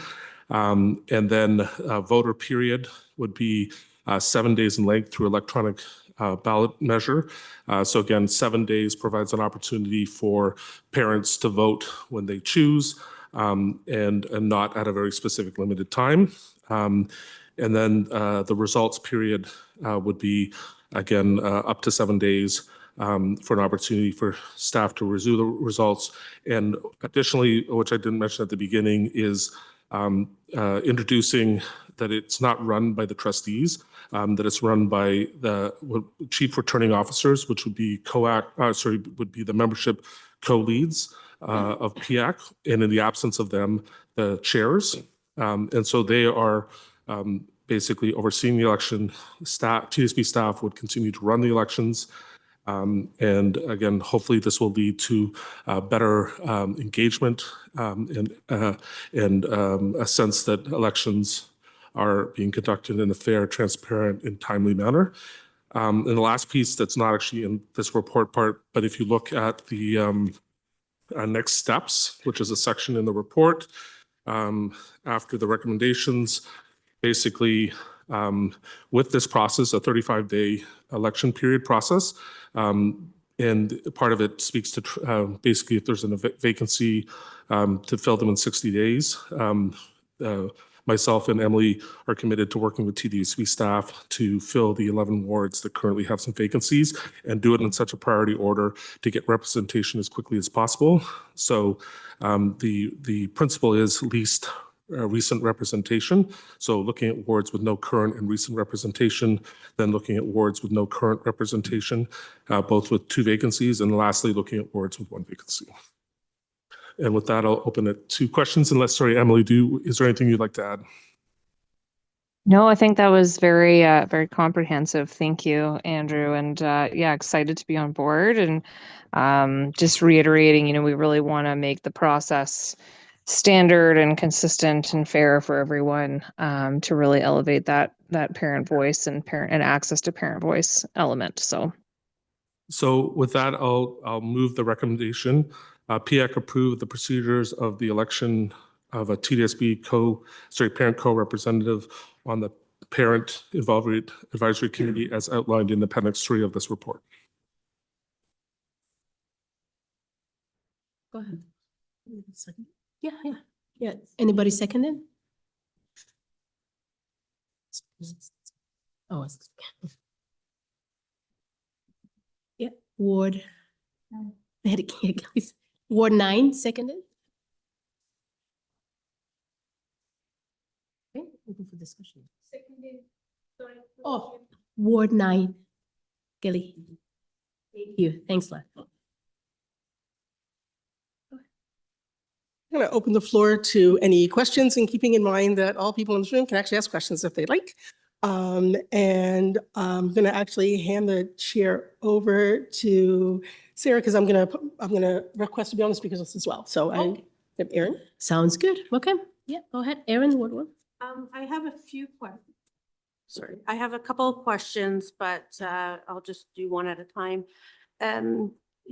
For clarity, sorry, did you say that you and your co-lead will be doing this row of upcoming elections for starting April 7th, 15th, 13th, 22nd, 21st, 11th, 2nd? I don't know what these numbers are.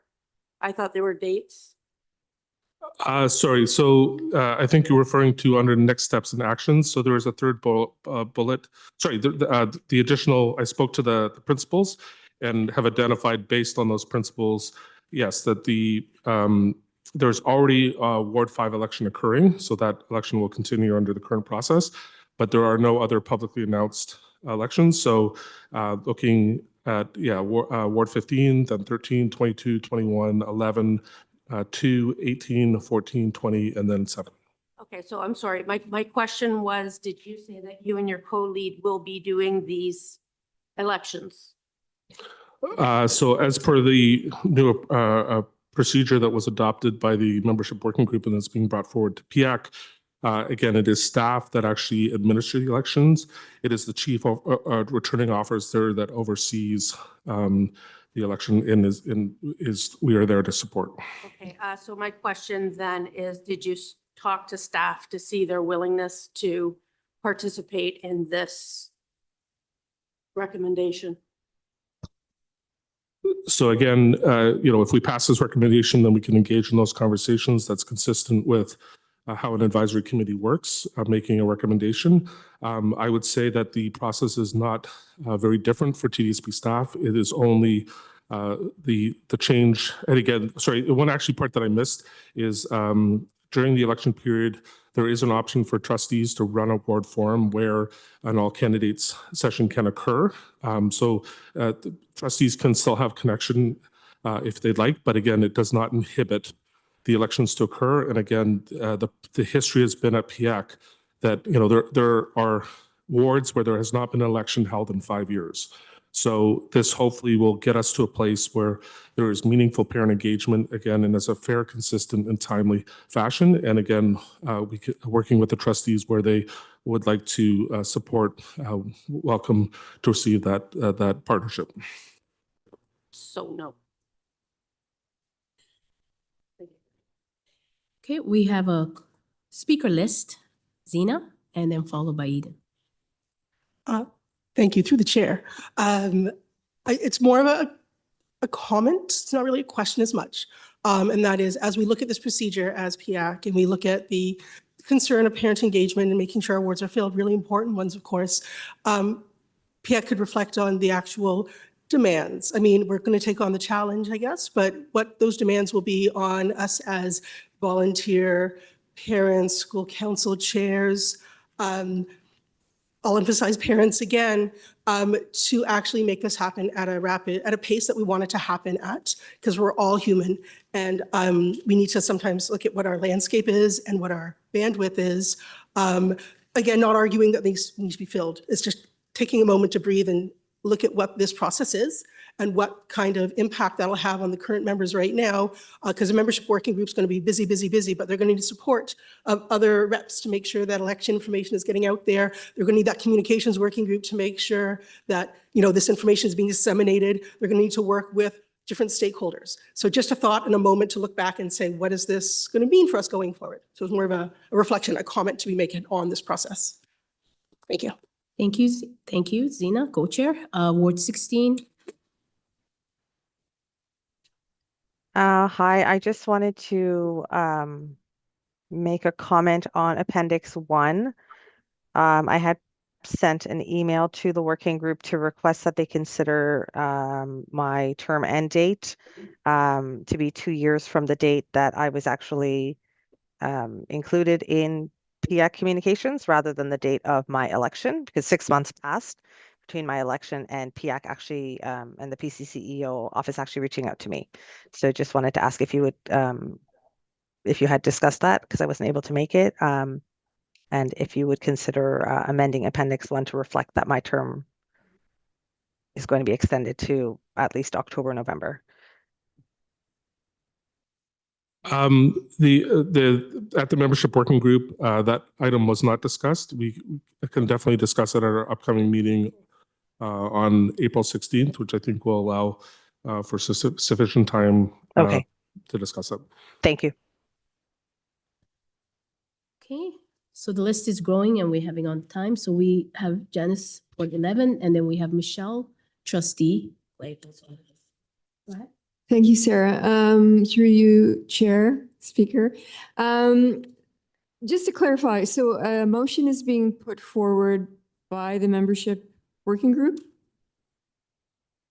Okay, so we're having a vote. Okay, so in your report and the appendices for this motion, are you suggesting that all ward elections that formerly were executed by the trustee, that is all now going to be overridden by the PIAC returning officer concept? Or are you going to allow trustees where they are interested and willing to conduct their own elections? So I'll chime in on that one just because it was a pretty robust topic of discussion. The challenge is that the way that trustees are conducting elections isn't consistent. So even if they're doing them, which our understanding is that that's not always the case.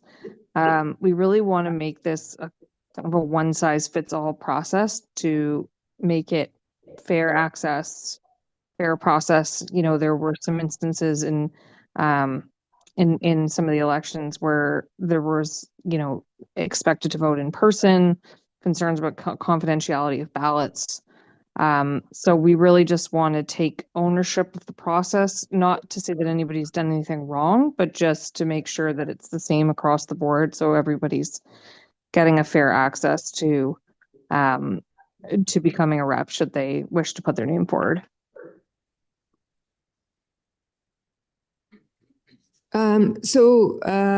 Further to my question, thank you for answering that.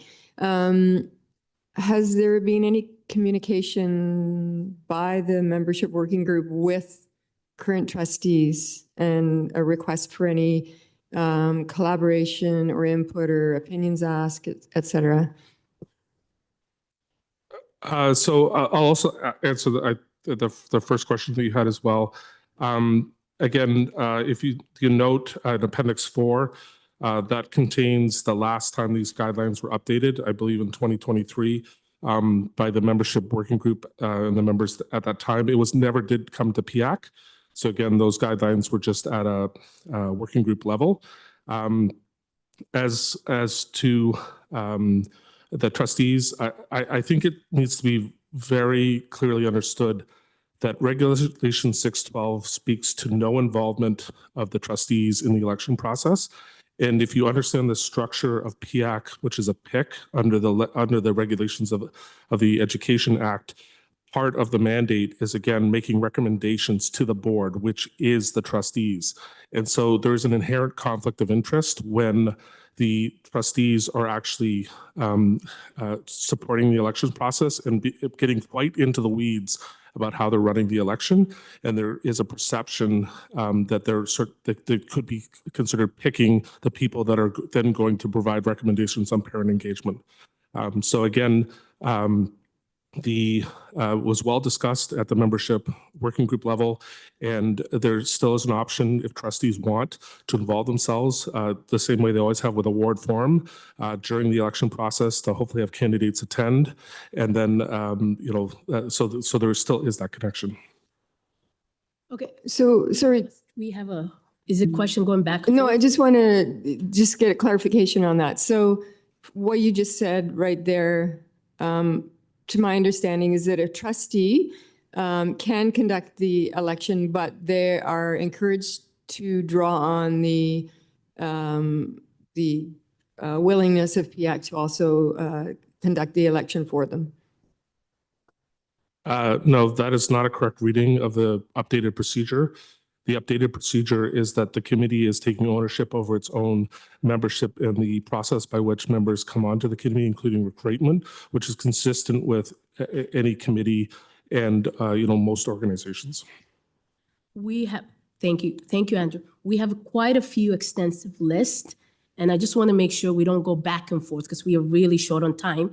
But just to clarify the co-leads, when it comes to this, what you guys are saying, trustees still have the option to do election, but in case for those ones that don't, there's option with the PIAC support with the officer? No. No, they do not have option. Question, just making clear. Yeah, go ahead. Yes or no? Go ahead, guys. No, the charge of the election process falls to the chief returning officers, which will either be the co-leads of membership working group or the co-chairs of PIAC. Thank you. We're opening Michelle and then trustee. Thank you. Through you, Chair. I just have a series of questions, but I'll begin with a comment.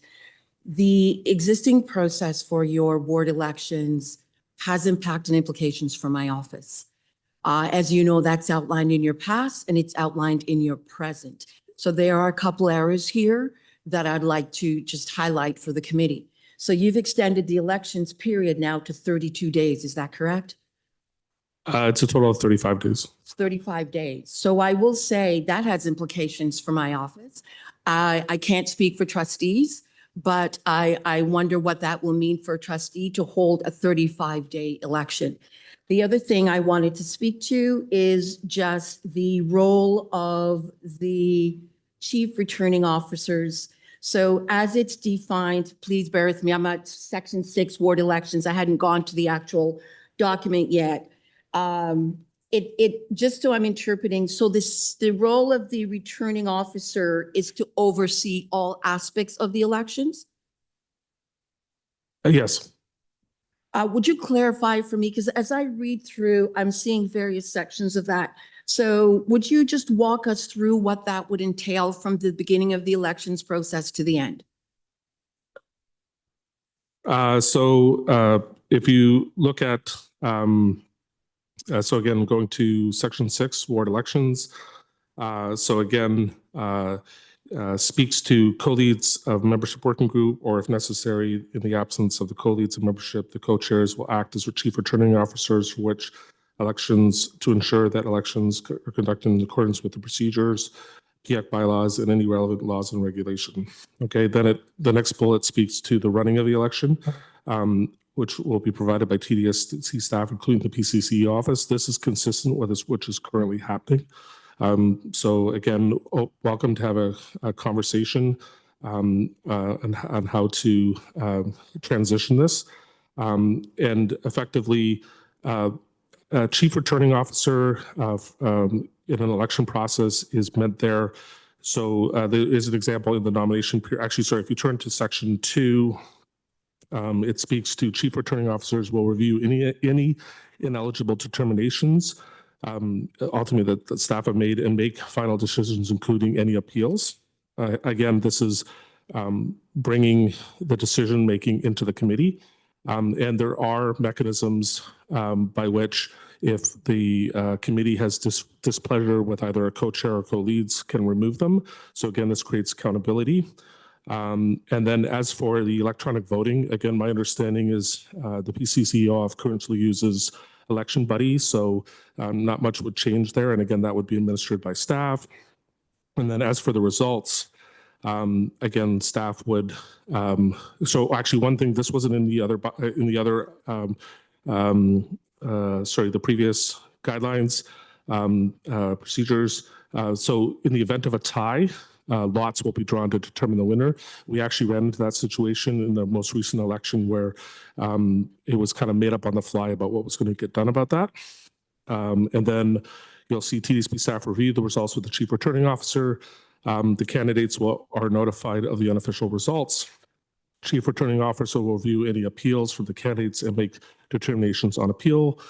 Chief returning officers declare official results, the successful candidates in the election, and inform the PIAC co-chairs, the ward trustee, and the PCCO office. And then consistent with the bylaws, the trustee will also notify the PCCO, and then the PCCO will notify the co-chairs within 2 business days. And once verified by PIAC, membership status is in effect of the date of the election. These last 3 bullets are consistent with the bylaws. Okay, if I may, Chair, there are a few more that I Yeah, have. I just want to make sure with the time, because we already passed on time, if we can extend the motion to extend it to 30 minutes more. I second that. Thank you. Okay, go ahead, Michelle. Through you, Chair. Thank you for that.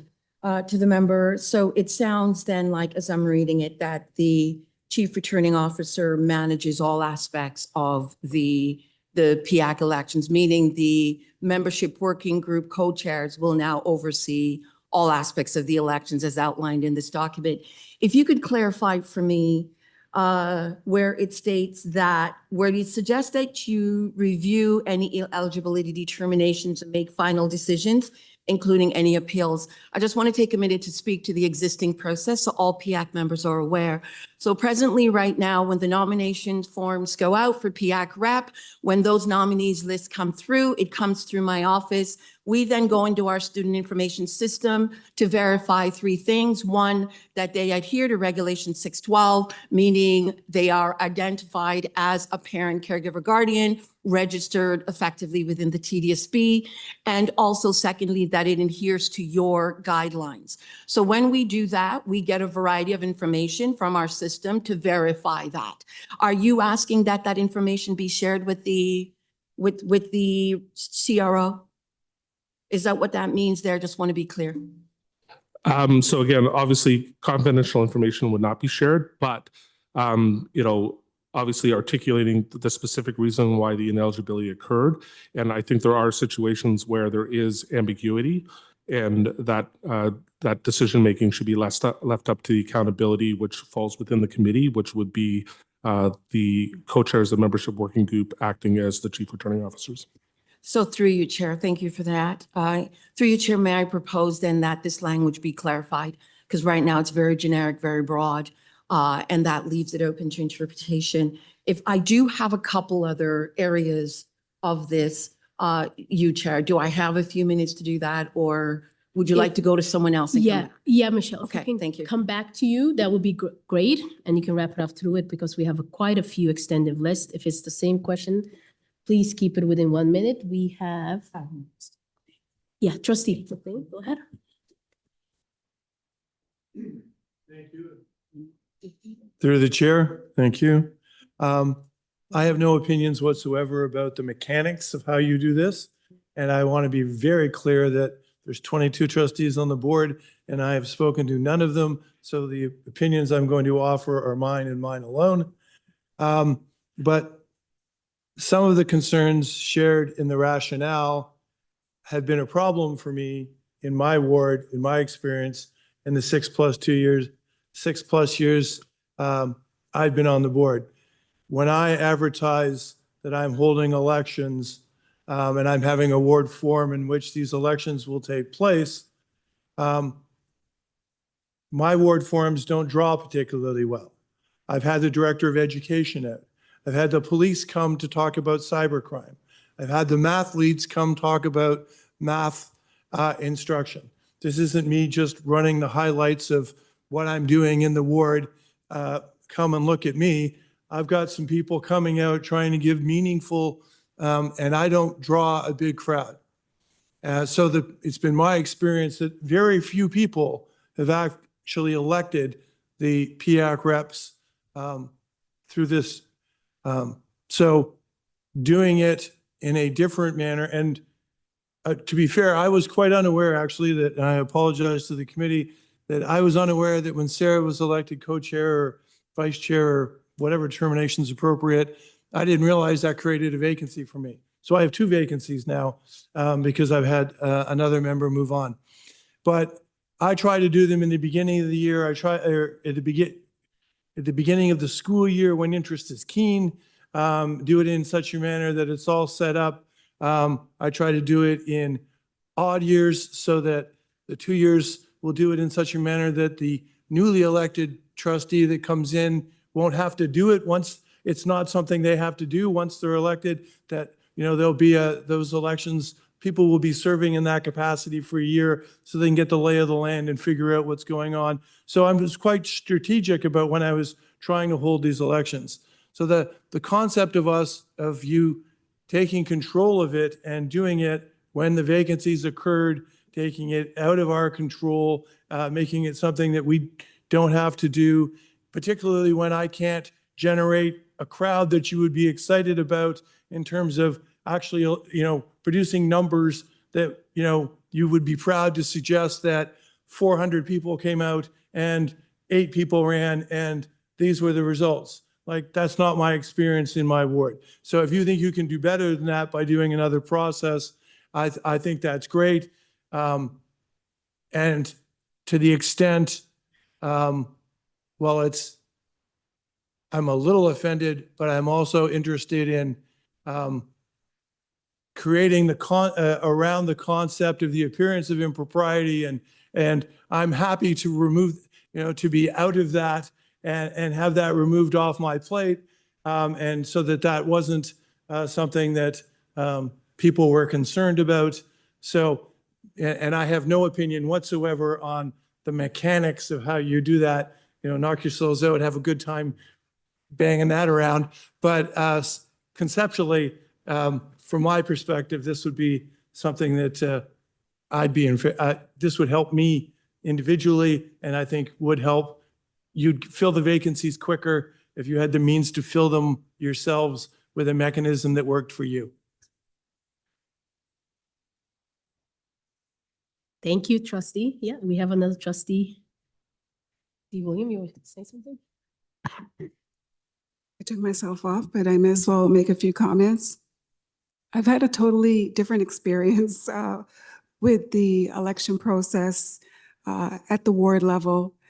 Appreciated the fact that elections of PIAC co-representatives are happening at the ward level, because I strongly believe there needs to be some connection with the ward and the school councils and the collaboration that could happen between the PIAC co-representatives and the trustee. I heard like a comment that the ward representative for Ward 3 made earlier about Regulation 612, stating something about no involvement of the trustee. I don't think that's correct. I don't think that's accurate. If I'm mistaken, please point me to it.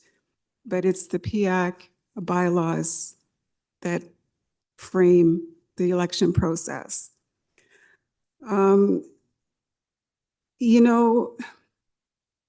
Having that engagement, I think, is very important. Open to improved processes.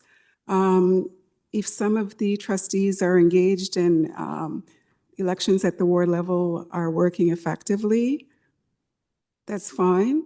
If there needs to be a parallel process, perhaps, or a replacement of a process that allows actually parent volunteers as members of the PIAC membership working group. I do flag the concerns around, access to confidential information that staff currently handles being left to parent volunteers. That's one of my concerns. Yeah, my experience with ward level elections, it was that the process of the election came from PIAC, election at the ward level. PIAC decided on the tool, the election buddy. I had never ran into a situation where there was a tie before, but it happened at my recent ward forum in March, where the PIAC co-reps were elected. Just being collaborative and trying to move the process along without undue interference, because we had support staff there to run the election. So had a different experience. I don't know if that experience is shared by many trustees, but I think it would be useful to have an avenue for good collaboration where it exists and where it doesn't, to have a process that allows the elections to take place with whatever, mechanism that's sound and doesn't breach confidentiality of the parent volunteers who are coming and volunteering to engage in this work. So those are just my comments. Yeah, we put you on the list. Yes, we have a great growing list. And I know trustee Glad is leaving Dan from Ward 2 and what he said. The whole goal, because we have so many people, just to summarize with the questionnaire is, again, different trustees do different things different ways, right? I know with my trustee Ward 2 has been extremely active in allocating, you know, making sure that the election goes, it reach out to the old schools. It might not happen in all wards. That's what this discussion is. It may not happen in all wards. Are we gonna make something consistent? That's the number one thing. And are we gonna change sometimes is great. And I know people may fear changes. Should we try it? And thank you for trustee for bringing up that it's a welcoming atmosphere through it, but we're not stating, and you guys can correct me, that we're saying trustee involvement should not be there in regards to that. But again, I'm just trying to help out because we don't want to, we have quite a few huge list. Okay, next on the list. Sorry, can I just answer? There was a reference made to Regulation 612. Again, perhaps I had unelegant words. Regulation 612 is silent on the matter, but the purpose of a parent involvement committee is to support, encourage, and enhance parent engagement at the board level in order to improve student achievement and well-being. And then it says the committee of the board shall achieve these purposes, and then it speaks to providing information and advice on parent engagement to the board. So the implicit of that purpose is that, again, the committee is operating as both a support and a challenge function, and that's why realistically, if the group that is being asked, that is being supported or challenged, should have no involvement in the group that's charged with that. Okay, so just a quick verification for the co-lead, Emily and Andrew, is there a way that if we can go through the questions and statement, if you can guys take a note and then answer at the end, just to speed it up so it doesn't go back and forth, is that okay, or? Sure. Yeah? That works for me. Yeah, just to speed up the process, right? Okay. Kadeen, go ahead. Thank you very much. I just want to acknowledge and appreciate our members' consideration of filling vacancies and addressing gaps around how members or our PIAC members, new members, are consistently brought to the committee within a specified period of time, so we're not having years go by without elections take place.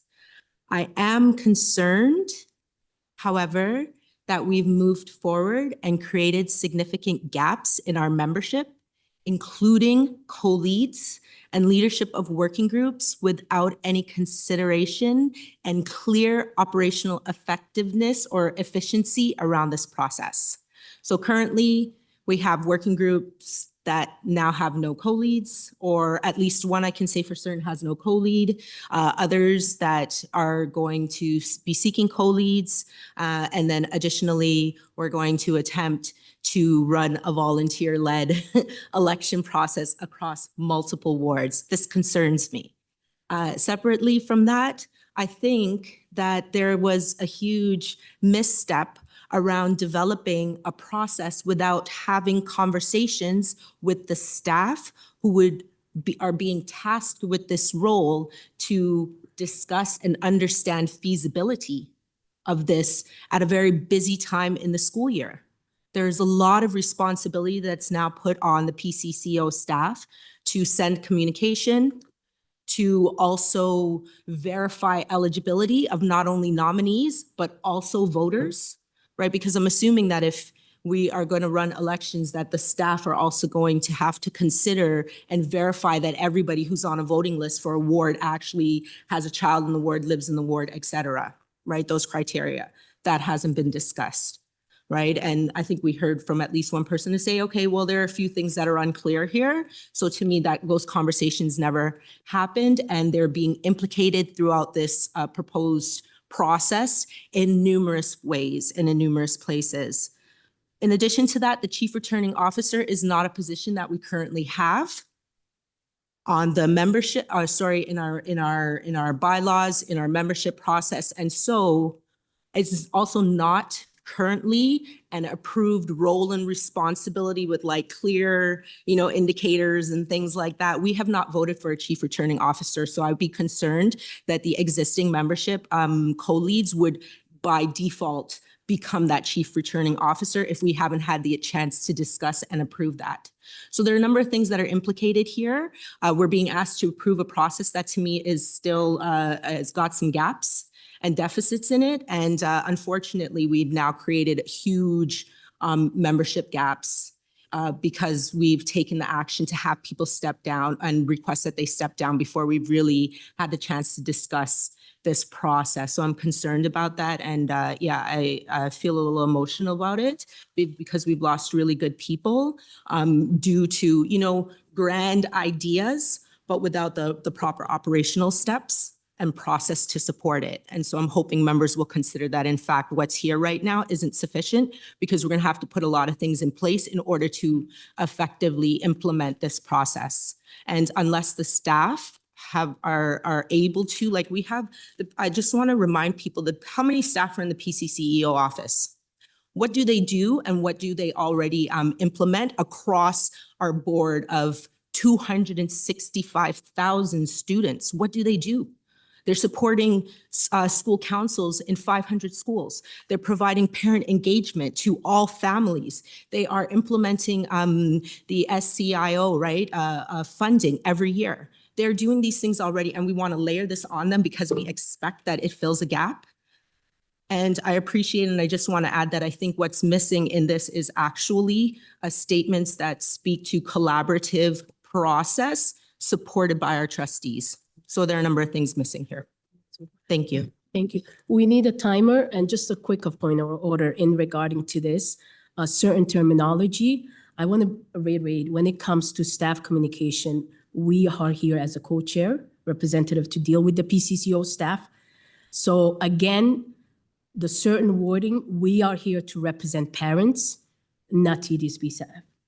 We got to make it clear of what we stand for PIAC as Parent Involvement Advisory Committee. As we are volunteer and we're representing all wards, the parents and students that we stand for.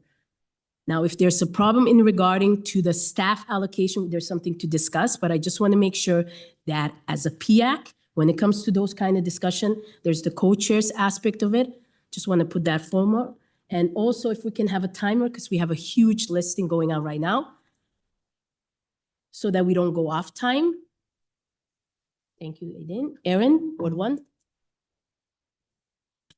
So I had just have more of a comment. I think there are several areas of this that need adjusting.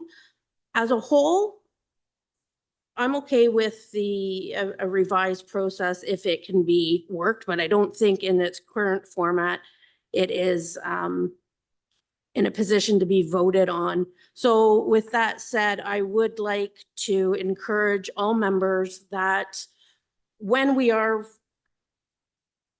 presented with a motion, that you do try to look at the big picture and try to see what the implications are. Because I think if in November, when we had the special meeting about the expired terms, if we knew then that there would be no attempt made to fill those positions and have ward elections, that we would be now 9 people short effective yesterday. So I think that you need to all consider the larger picture here and what it implies for PIAC. And if you wouldn't be willing to lead membership, knowing this is one of your responsibilities, I think you should take that into account when you're voting. And that's it. Thank you, Erin. Azim, Ward 21. Yes, hello everyone. Well, I would echo with both the trustees who spoke just now. What I feel is that the reason for coming up with this idea is that there was a big disconnect between the ward reps and the trustees. And now with this new mechanism, we are going to seclude the trustees. And imagine after the election by the PIAC membership group that the ward reps go and say hello to the trustee, they will say, "Who are you?" And then, "Oh, I'm the ward rep. Oh, good for you." And they will turn their back and they will walk away. So we are increasing the gap by doing this. So I feel we should work a way, there could be 3 options in this mechanism wherein the trustee could be asked, like, do you want to conduct the elections? Yes or no? If yes, okay, we will help you. We have this mechanism. You are a part of it. Then there will be a touch. There will be an involvement of the trustee. If they say no, then we can have a separate system. Then that's the way we can fill the gap. There cannot be one size fits for all. If the trustee is active and if they are willing to conduct an election, they can be a part of the election, making them as the head because they are the ones who meet the parents in their ward in the schools. So by electing from our sides, and we are not going to rule anyone, and we are going to be secluded, and there will be a big gap. So I feel there has to be some other options in this, 1 or 2 or 3. If this, if then only it's going to work. Or else it's going to be like, okay, you conduct your meetings, good for you all. That's it. That's all what I had to say today. Thank you, Azim. Okay, we have Jack. Through you, Madam Chair. I'm a little concerned about the privacy issues that might arise by some of these processes. And I wonder if we might get some legal advice on this and bring it back to PIAC so that they clearly know. And I'm thinking about our privacy office who deals with these things all the time and make sure that we as a board don't breach privacy requirements. So I wonder if that's something that PIAC will consider in terms of a request to look at certain things within this proposal to get advice on. And it doesn't just have to be privacy, but that really sticks out to me as something you'll want to know about in terms of how it's being positioned. So just to get clarified, Jack, what do you mean privacy in regards? So whenever you're considering a candidate, Yeah. Information is divulged. And so we'd want to just make sure that we're not breaching any privacy requirements that we have to work under as staff in terms of even parents handling private other people's information. And again, I don't know to what extent that will happen under this process. So I think that needs to be made clear. And once it is made clear, if there's any worry about that, we should bring it to experts for some feedback for you to act on. And again, I want to just say that it doesn't have to be limited to privacy as a legal concern. So I would say that if there are areas that you are wondering about, that you want to ask about, that we would be able to get answers to those particular questions. Yeah. So just to clarify it, in regards to PIAC, if I put my name forward as a PIAC Ward 2, you're not hiding its privacy. I'm assuming you have connection to all your schools. So it's just like a trustee election. Are you talking about email-based? Michelle could probably give you some examples through the chair. For example, I said earlier, when you submit your nominations form, we are required to verify that you meet PIAC's eligibility criteria.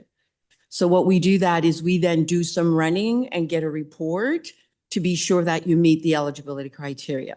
So as you've written it now, as it's stated here, and this is what I saw a clarification on before, are we turning that information? It's a request because I would say we would not turn that information over to PIAC members because that would be a breach of privacy.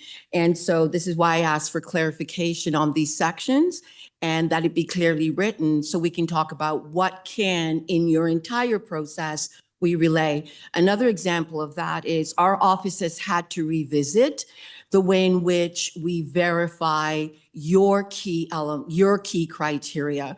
So your key criteria, you live in the ward, the child resides in the ward or goes to schools in the ward. We have had to become a little more detailed about what we ask for that kind of verification, because we've realized that there are individuals who say that they do, but they do not. who submit information. So we have had to look at ways where we're asking for more details of verification. That is not something we would turn over. And so all I'm asking is that as we go through the document, that in those sections, we clarify what that would look like. Thank you, Michelle. I got it. Yes. So perhaps, Andrew, sorry to say, if you can write that question, because we still have 2, 3 more, and then I'll give it back to Emily and Andrew for the co-lead to answer all the questions. But thank you for that. Just we need to wrap it up through it. Musa, Ward 19.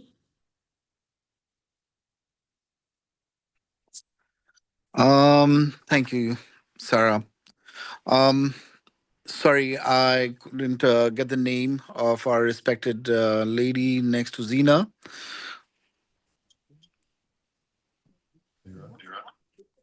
Trustee Williams. Sarah, do you hear me? Musa, we can hear you. You were asking the name of the person in your Zena. That's Trustee Williams. D. Williams. Okay. So there was a comment made regarding the parent volunteer, PIAC parent volunteer, handling the confidential information regarding the parents in the ward. Can you have some more clarification on that, please? Asking me for clarification? I believe the PCCO office, Michelle Monroe, and the director's delegate, Executive Superintendent Jack Negro, spoke to the concerns regarding privacy or potential breach of privacy. So that was in regards to parent volunteers having access to other parent volunteers' personal information. I hope that clarifies. Yes, thank you. So I have a comment on that, and that is PIAC parent volunteers, they are also voted by other PIAC, other parents from the community, from the wards, and they are not any random people, right? And so I don't understand why there is so much doubt and concern regarding these people who are sacrificing their time and their lot of efforts representing the parents in the ward. If the TDSB wants, they can have a police check done, or CMP OPP check done before the elections are done. But then I feel that there is no respect shown to the parent volunteers. So Musa, yeah, Jack is gonna answer. Sorry, quickly through you, Madam Chair. I know we're not answering back and forth. There was absolutely no intention to talk about suspicion or anything. It's about requirements of information being made available to people who are not entitled to that information and breaching privacy laws. So please don't read it as a mistrust. We have to be careful as we collect information that it is for, that we don't breach privacy requirements by doing so. And we're only providing advice back. And then again, you consider that advice. But I think it's helpful for you to have that type of legal advice from our privacy office or any other legal advice that might be relevant. Thank you. Thank you, Chair. Thank you, Jack. And I think that made it clear when Michelle in regard, you want, go ahead, Michelle? You want to add something? Through you, Chair, just wanted to confirm that I'm back on the list. Yes, you are. Thank you. Yes. Yeah, you can enter it. Yeah. Okay. So the last two, and I know we're running out of time. We need extension. sorry, I can speak now? No, we just need extension on the time. I motion that. Motion? Okay. Thank you. So we extended for 30 minutes. Okay, so we have Michelle, I haven't forgot, co-leads. You guys will be the last one to answer through it. Nadia is on the list, followed by Seema. Nadia? Thank you. First, I just want to say thank you for my time here at PIAC. I was one of the parents that term was ended yesterday. And just two things or two takeaways that I would just like to pass on to PIAC in regards to that. So I was one of the parents, longest running, whose term had expired for the longest time. I've made efforts countless times to reach out to my trustee, to get the process going. I was told, oh, you're acclaimed, you can do this, you can, and I would come back to membership and not the new membership, old membership and so forth, PCCO co-chairs, and I was told that's not the process. So trying to go back to my trustee, reaching her, you can't reach her when she was on a mat leave and so forth. So that's why my time kind of got extended. I also had to take a personal leave at one point in time. And, but no matter my efforts, I still just couldn't get that process going. So my takeaway here is if PIAC could kindly maybe have like some sort of training for trustees, because I believe my trustee is great. And I just believe that she just didn't understand the process. And that is what I was trying to get PIAC to help me advocate for, or to help me get that process explained to her. So there wasn't this back and forward and this time elapsing in between. So that's part one. Part two, I had to take a leave. So thank you for the time that you gave us from November to now. But unfortunately, I had to take a leave in December and I'm still on leave, but I just took time out of my day to come here today. My father passed away. So that's a bereavement leave. So you gave me time to reach out to my ward or to my trustee to get an election done. But if I had to take a bereavement leave, how am I going to get that work done? How is that possible when my priorities lie with my family and we're also going through another family crisis? My priorities lie with my children and supporting them and myself, who just lost my person. So that was mentally draining for me, plus also having to watch him in a hospital bed for a month, navigating the healthcare system. So I had to go to therapy and so forth to take care of myself.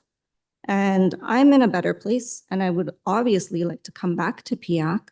I asked for some time, granted, to reach out to my trustee, but that's not given to me. And I apologize for that.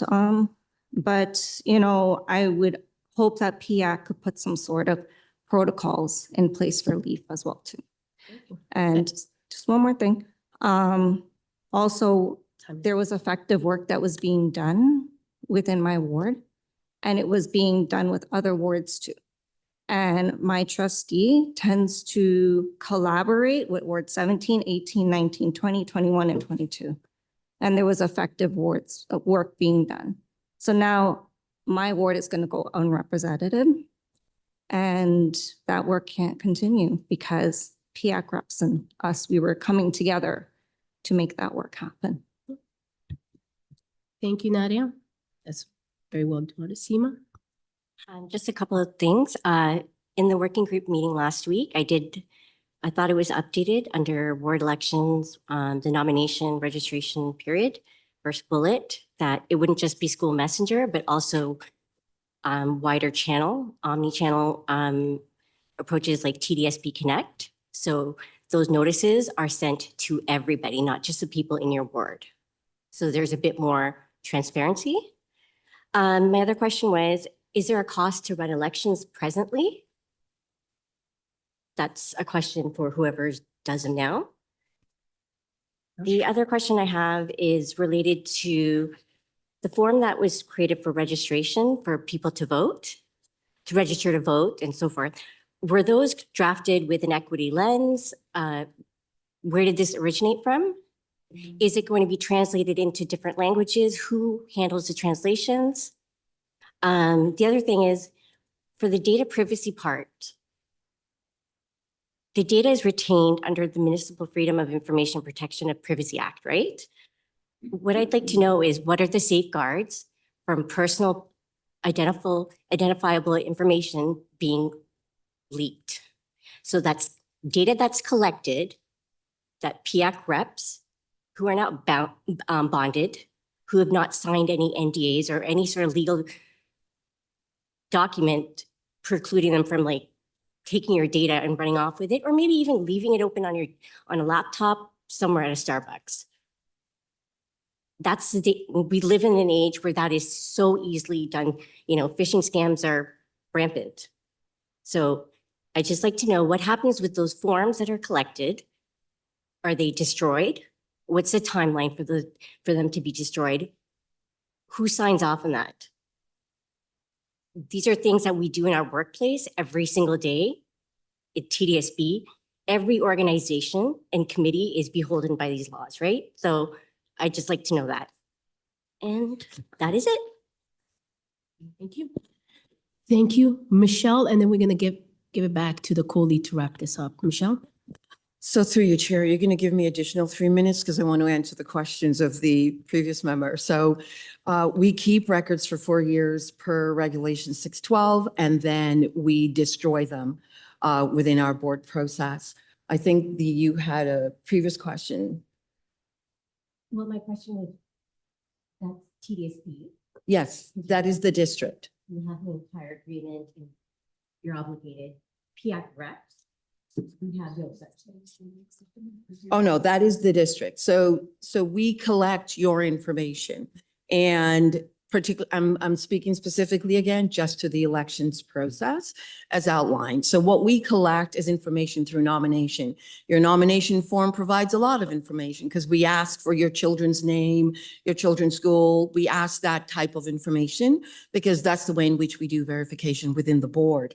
And so when that information is collected, we then verify it, and all we say to the staff that's supporting the trustee with the elections is all candidates have been approved. That's all we say. We do not provide any other information except candidates have been approved and they move forward with the elections.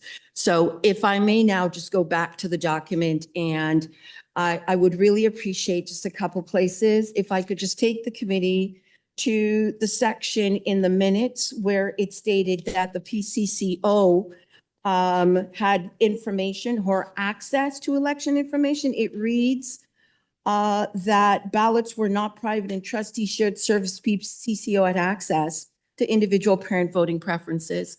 I say to the committee, I ask you to review that because that is absolutely not true. I want to clarify again to PIAC members what the elections process is. The only role that my office has in the elections process is 1, providing the package to the staff that supports trustees. 2, verifying the nominees when they come in. 3, after the elections have been held, we notify. That is it.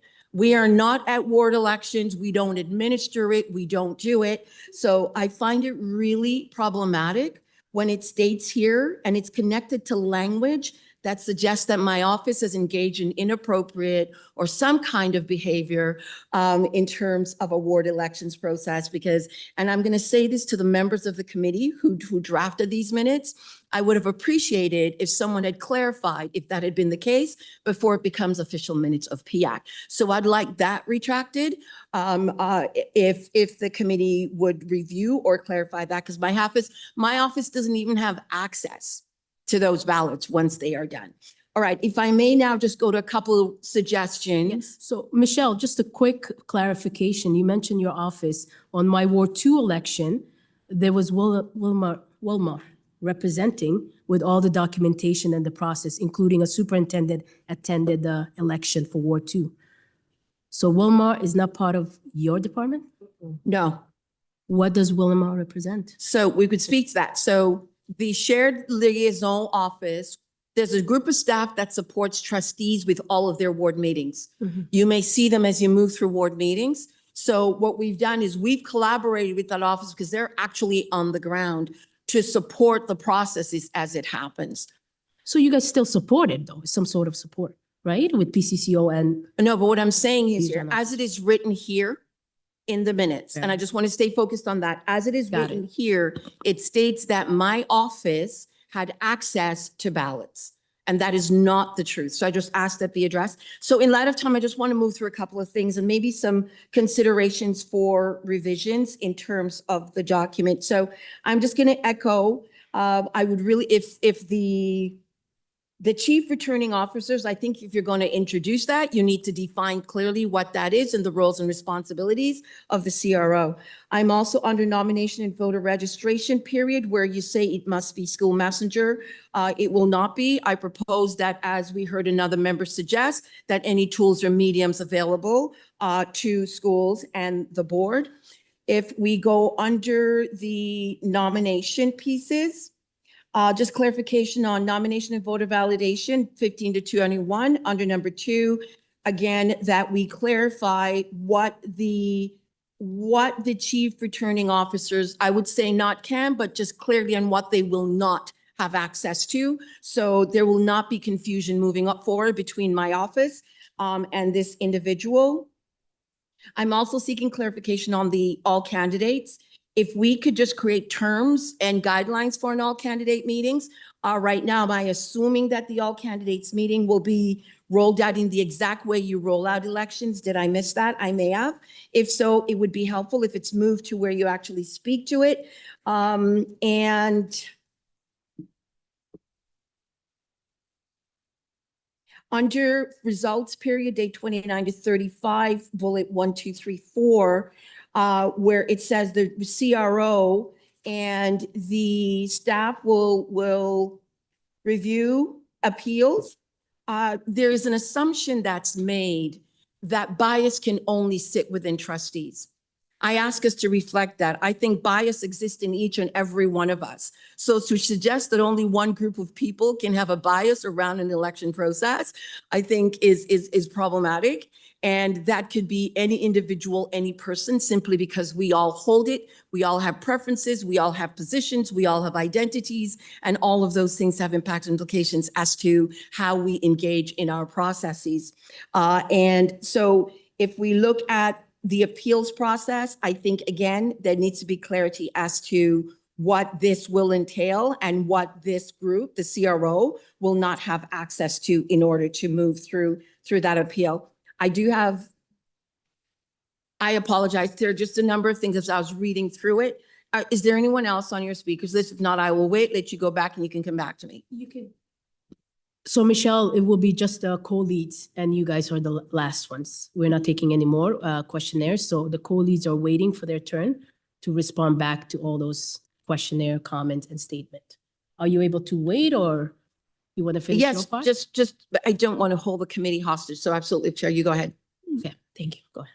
Sorry, point of order, like it'll be myself and Emily and then we're going to the vote, right? That's correct. Okay, Except thank you. Michelle. I don't, Emily, are there any comments you want to make and perhaps, and then I can go.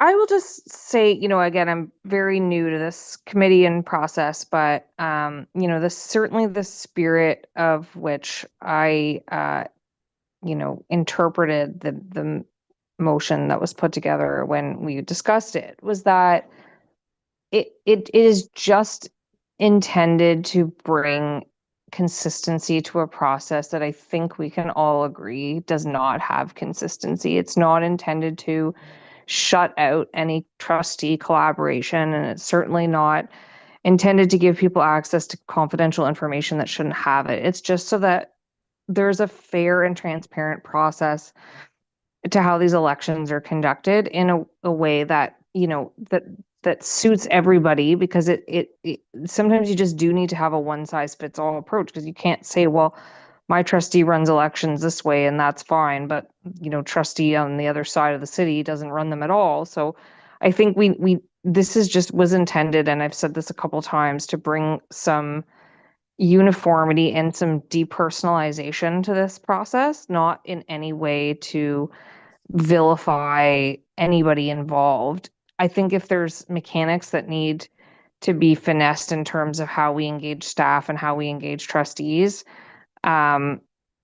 That I think, you know, that's something we can take away for sure. But I just do want to clarify that this is just, you know, again, intended to make sure elections happen, that they happen in a timely fashion, and that they happen in the same way for all people, because we talk a lot about equity of access and equity of voice and all that, and it doesn't exist. And that's not to put blame on anybody, but that's the spirit in which I have intended this to get us there. So I just want to clarify that point. I'll let Andrew speak to the mechanics more, because he's you know, he's been more involved than I have up to this point, but I just want to clarify that it was not, you know, certainly not intended to vilify or put blame on anybody. Thank you, and so well said.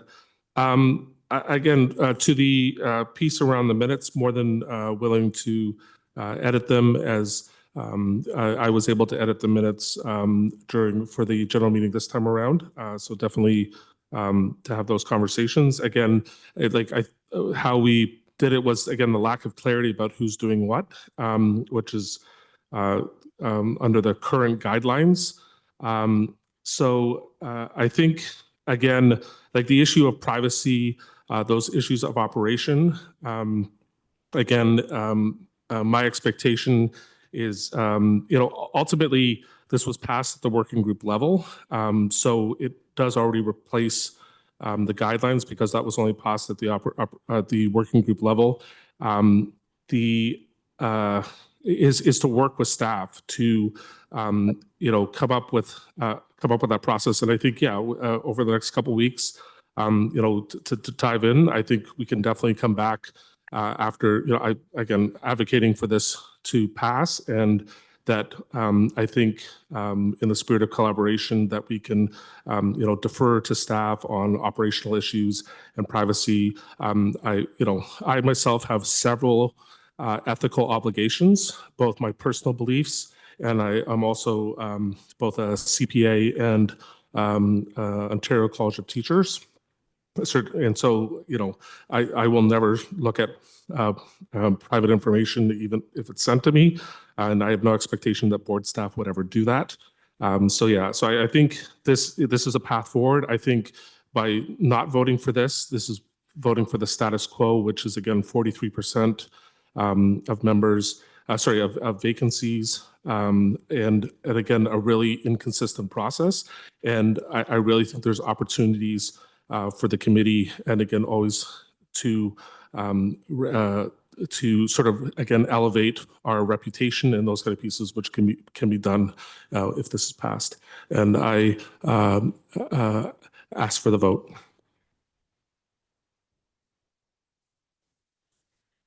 Michelle is the one. We're not, there's no more, like, Michelle, you're the last one. Through and you, then- Chair, I don't want to be called out of order, but I do want to clarify a statement that was just made to seek clarity from the committee and the member, just to be sure that I understood it, that this is fait complete because it was approved by the working group. Did I understand that correctly? The previous guidelines were only ever approved at the committee level. They were never approved at the PIAC level. So these are being moved forward by the working group. Again, I think things like this, like election, how we bring our members on, should be approved at the PIAC level. So just that's the clarification. But again, like, people have spoken multiple times, like, point of order, we need to move to a vote. So through you, Chair, I agree with the point of order, but please keep in mind I adhere to order because I'd requested multiple times to be added, and I was gracious in allowing others to go in the multiple times I've asked. So just in response to that, I just want to be clear to the committee, because I think there's confusion around the role of your working groups. Working groups of PIAC don't make decisions. Working group of PIACs make recommendation to PIAC for decision-making. So I understood that you were bringing this tonight for PIAC to make a decision. So I was seeking clarity as to the language. Is PIAC being asked to make a decision tonight, or are you suggesting that the committee has already made the decision? What I'm speaking to is that the guidelines that were passed, I think in November 2023, were only passed at a working group level.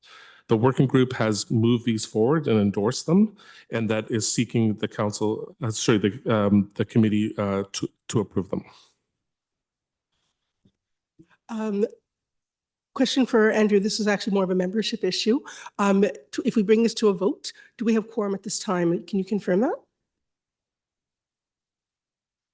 Just want to make sure we have that.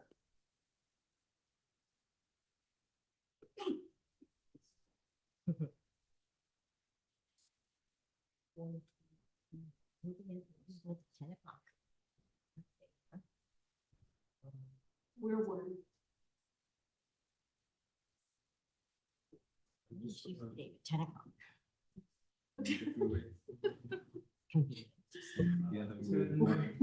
One. 11, 12, yes, we have quorum. Thank you, Andrew. So to my understanding, of course, at this point, we are taking this to a vote, or we officially, just because I want to make sure the point of order, the clarity here is that, am I officially asking membership for 3 members, or is this because it's procedural, we are just taking this to a vote? Want to confirming that it's procedural related. So, okay, want to make sure. Okay. So, yay, new members, you get to be involved in a roll call vote on your first meeting. Maybe explain it. Okay. So Sarah's gonna do some explaining. No, you can do the explaining. Oh, okay, I will do some explaining. So basically what's gonna happen is one of the co-chairs is going to ask for a ward to vote.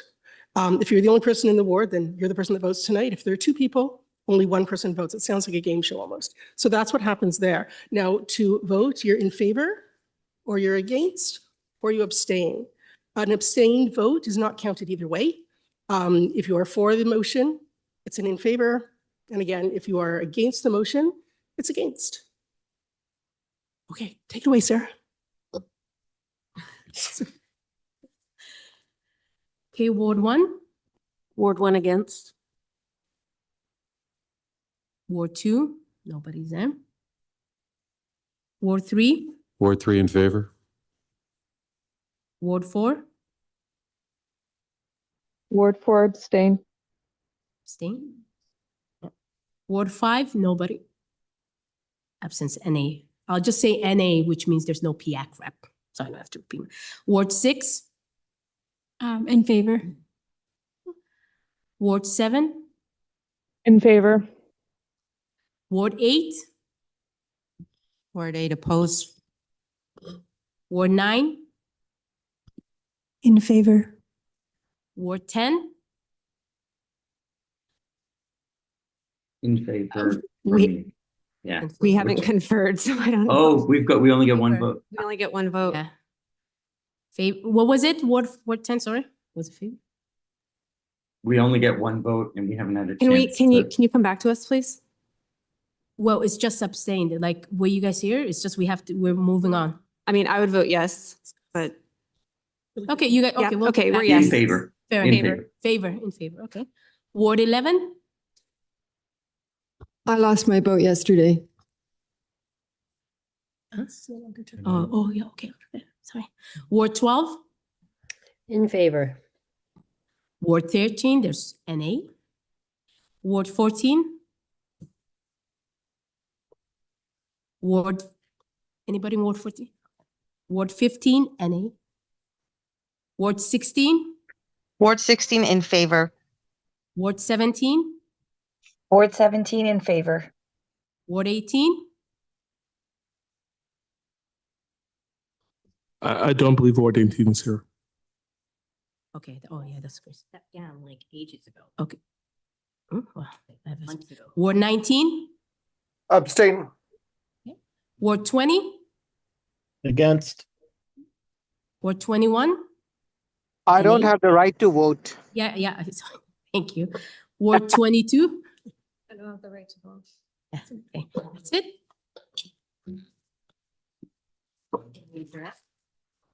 It's like 10 o'clock. No. Nobody has a problem today?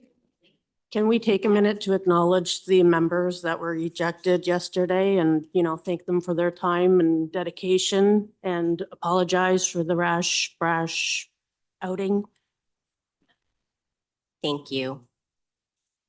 Okay. Point of order, new can member. that statement about the RASA Yeah. should be stricken from the record? And then Not only either that the member retract the statement?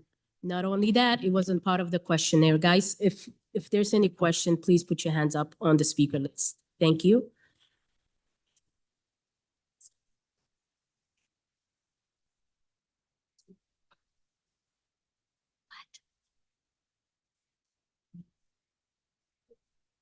Should we move to adjourn at this point? I guess you have to declare the motion carried.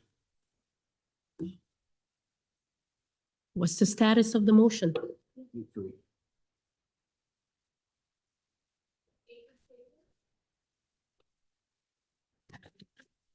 8 in favor, 3 against, 2 abstentions. Motion carried.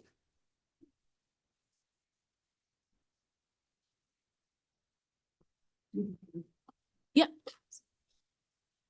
Can we address the members? And I think we had our hands up for, Seema, you had your hand up? Go Yeah, ahead. I was just clarifying, we're not extending again, right? Like, we're done? Because there seems to We be have no issues still, with I extending. hear you, I hear you.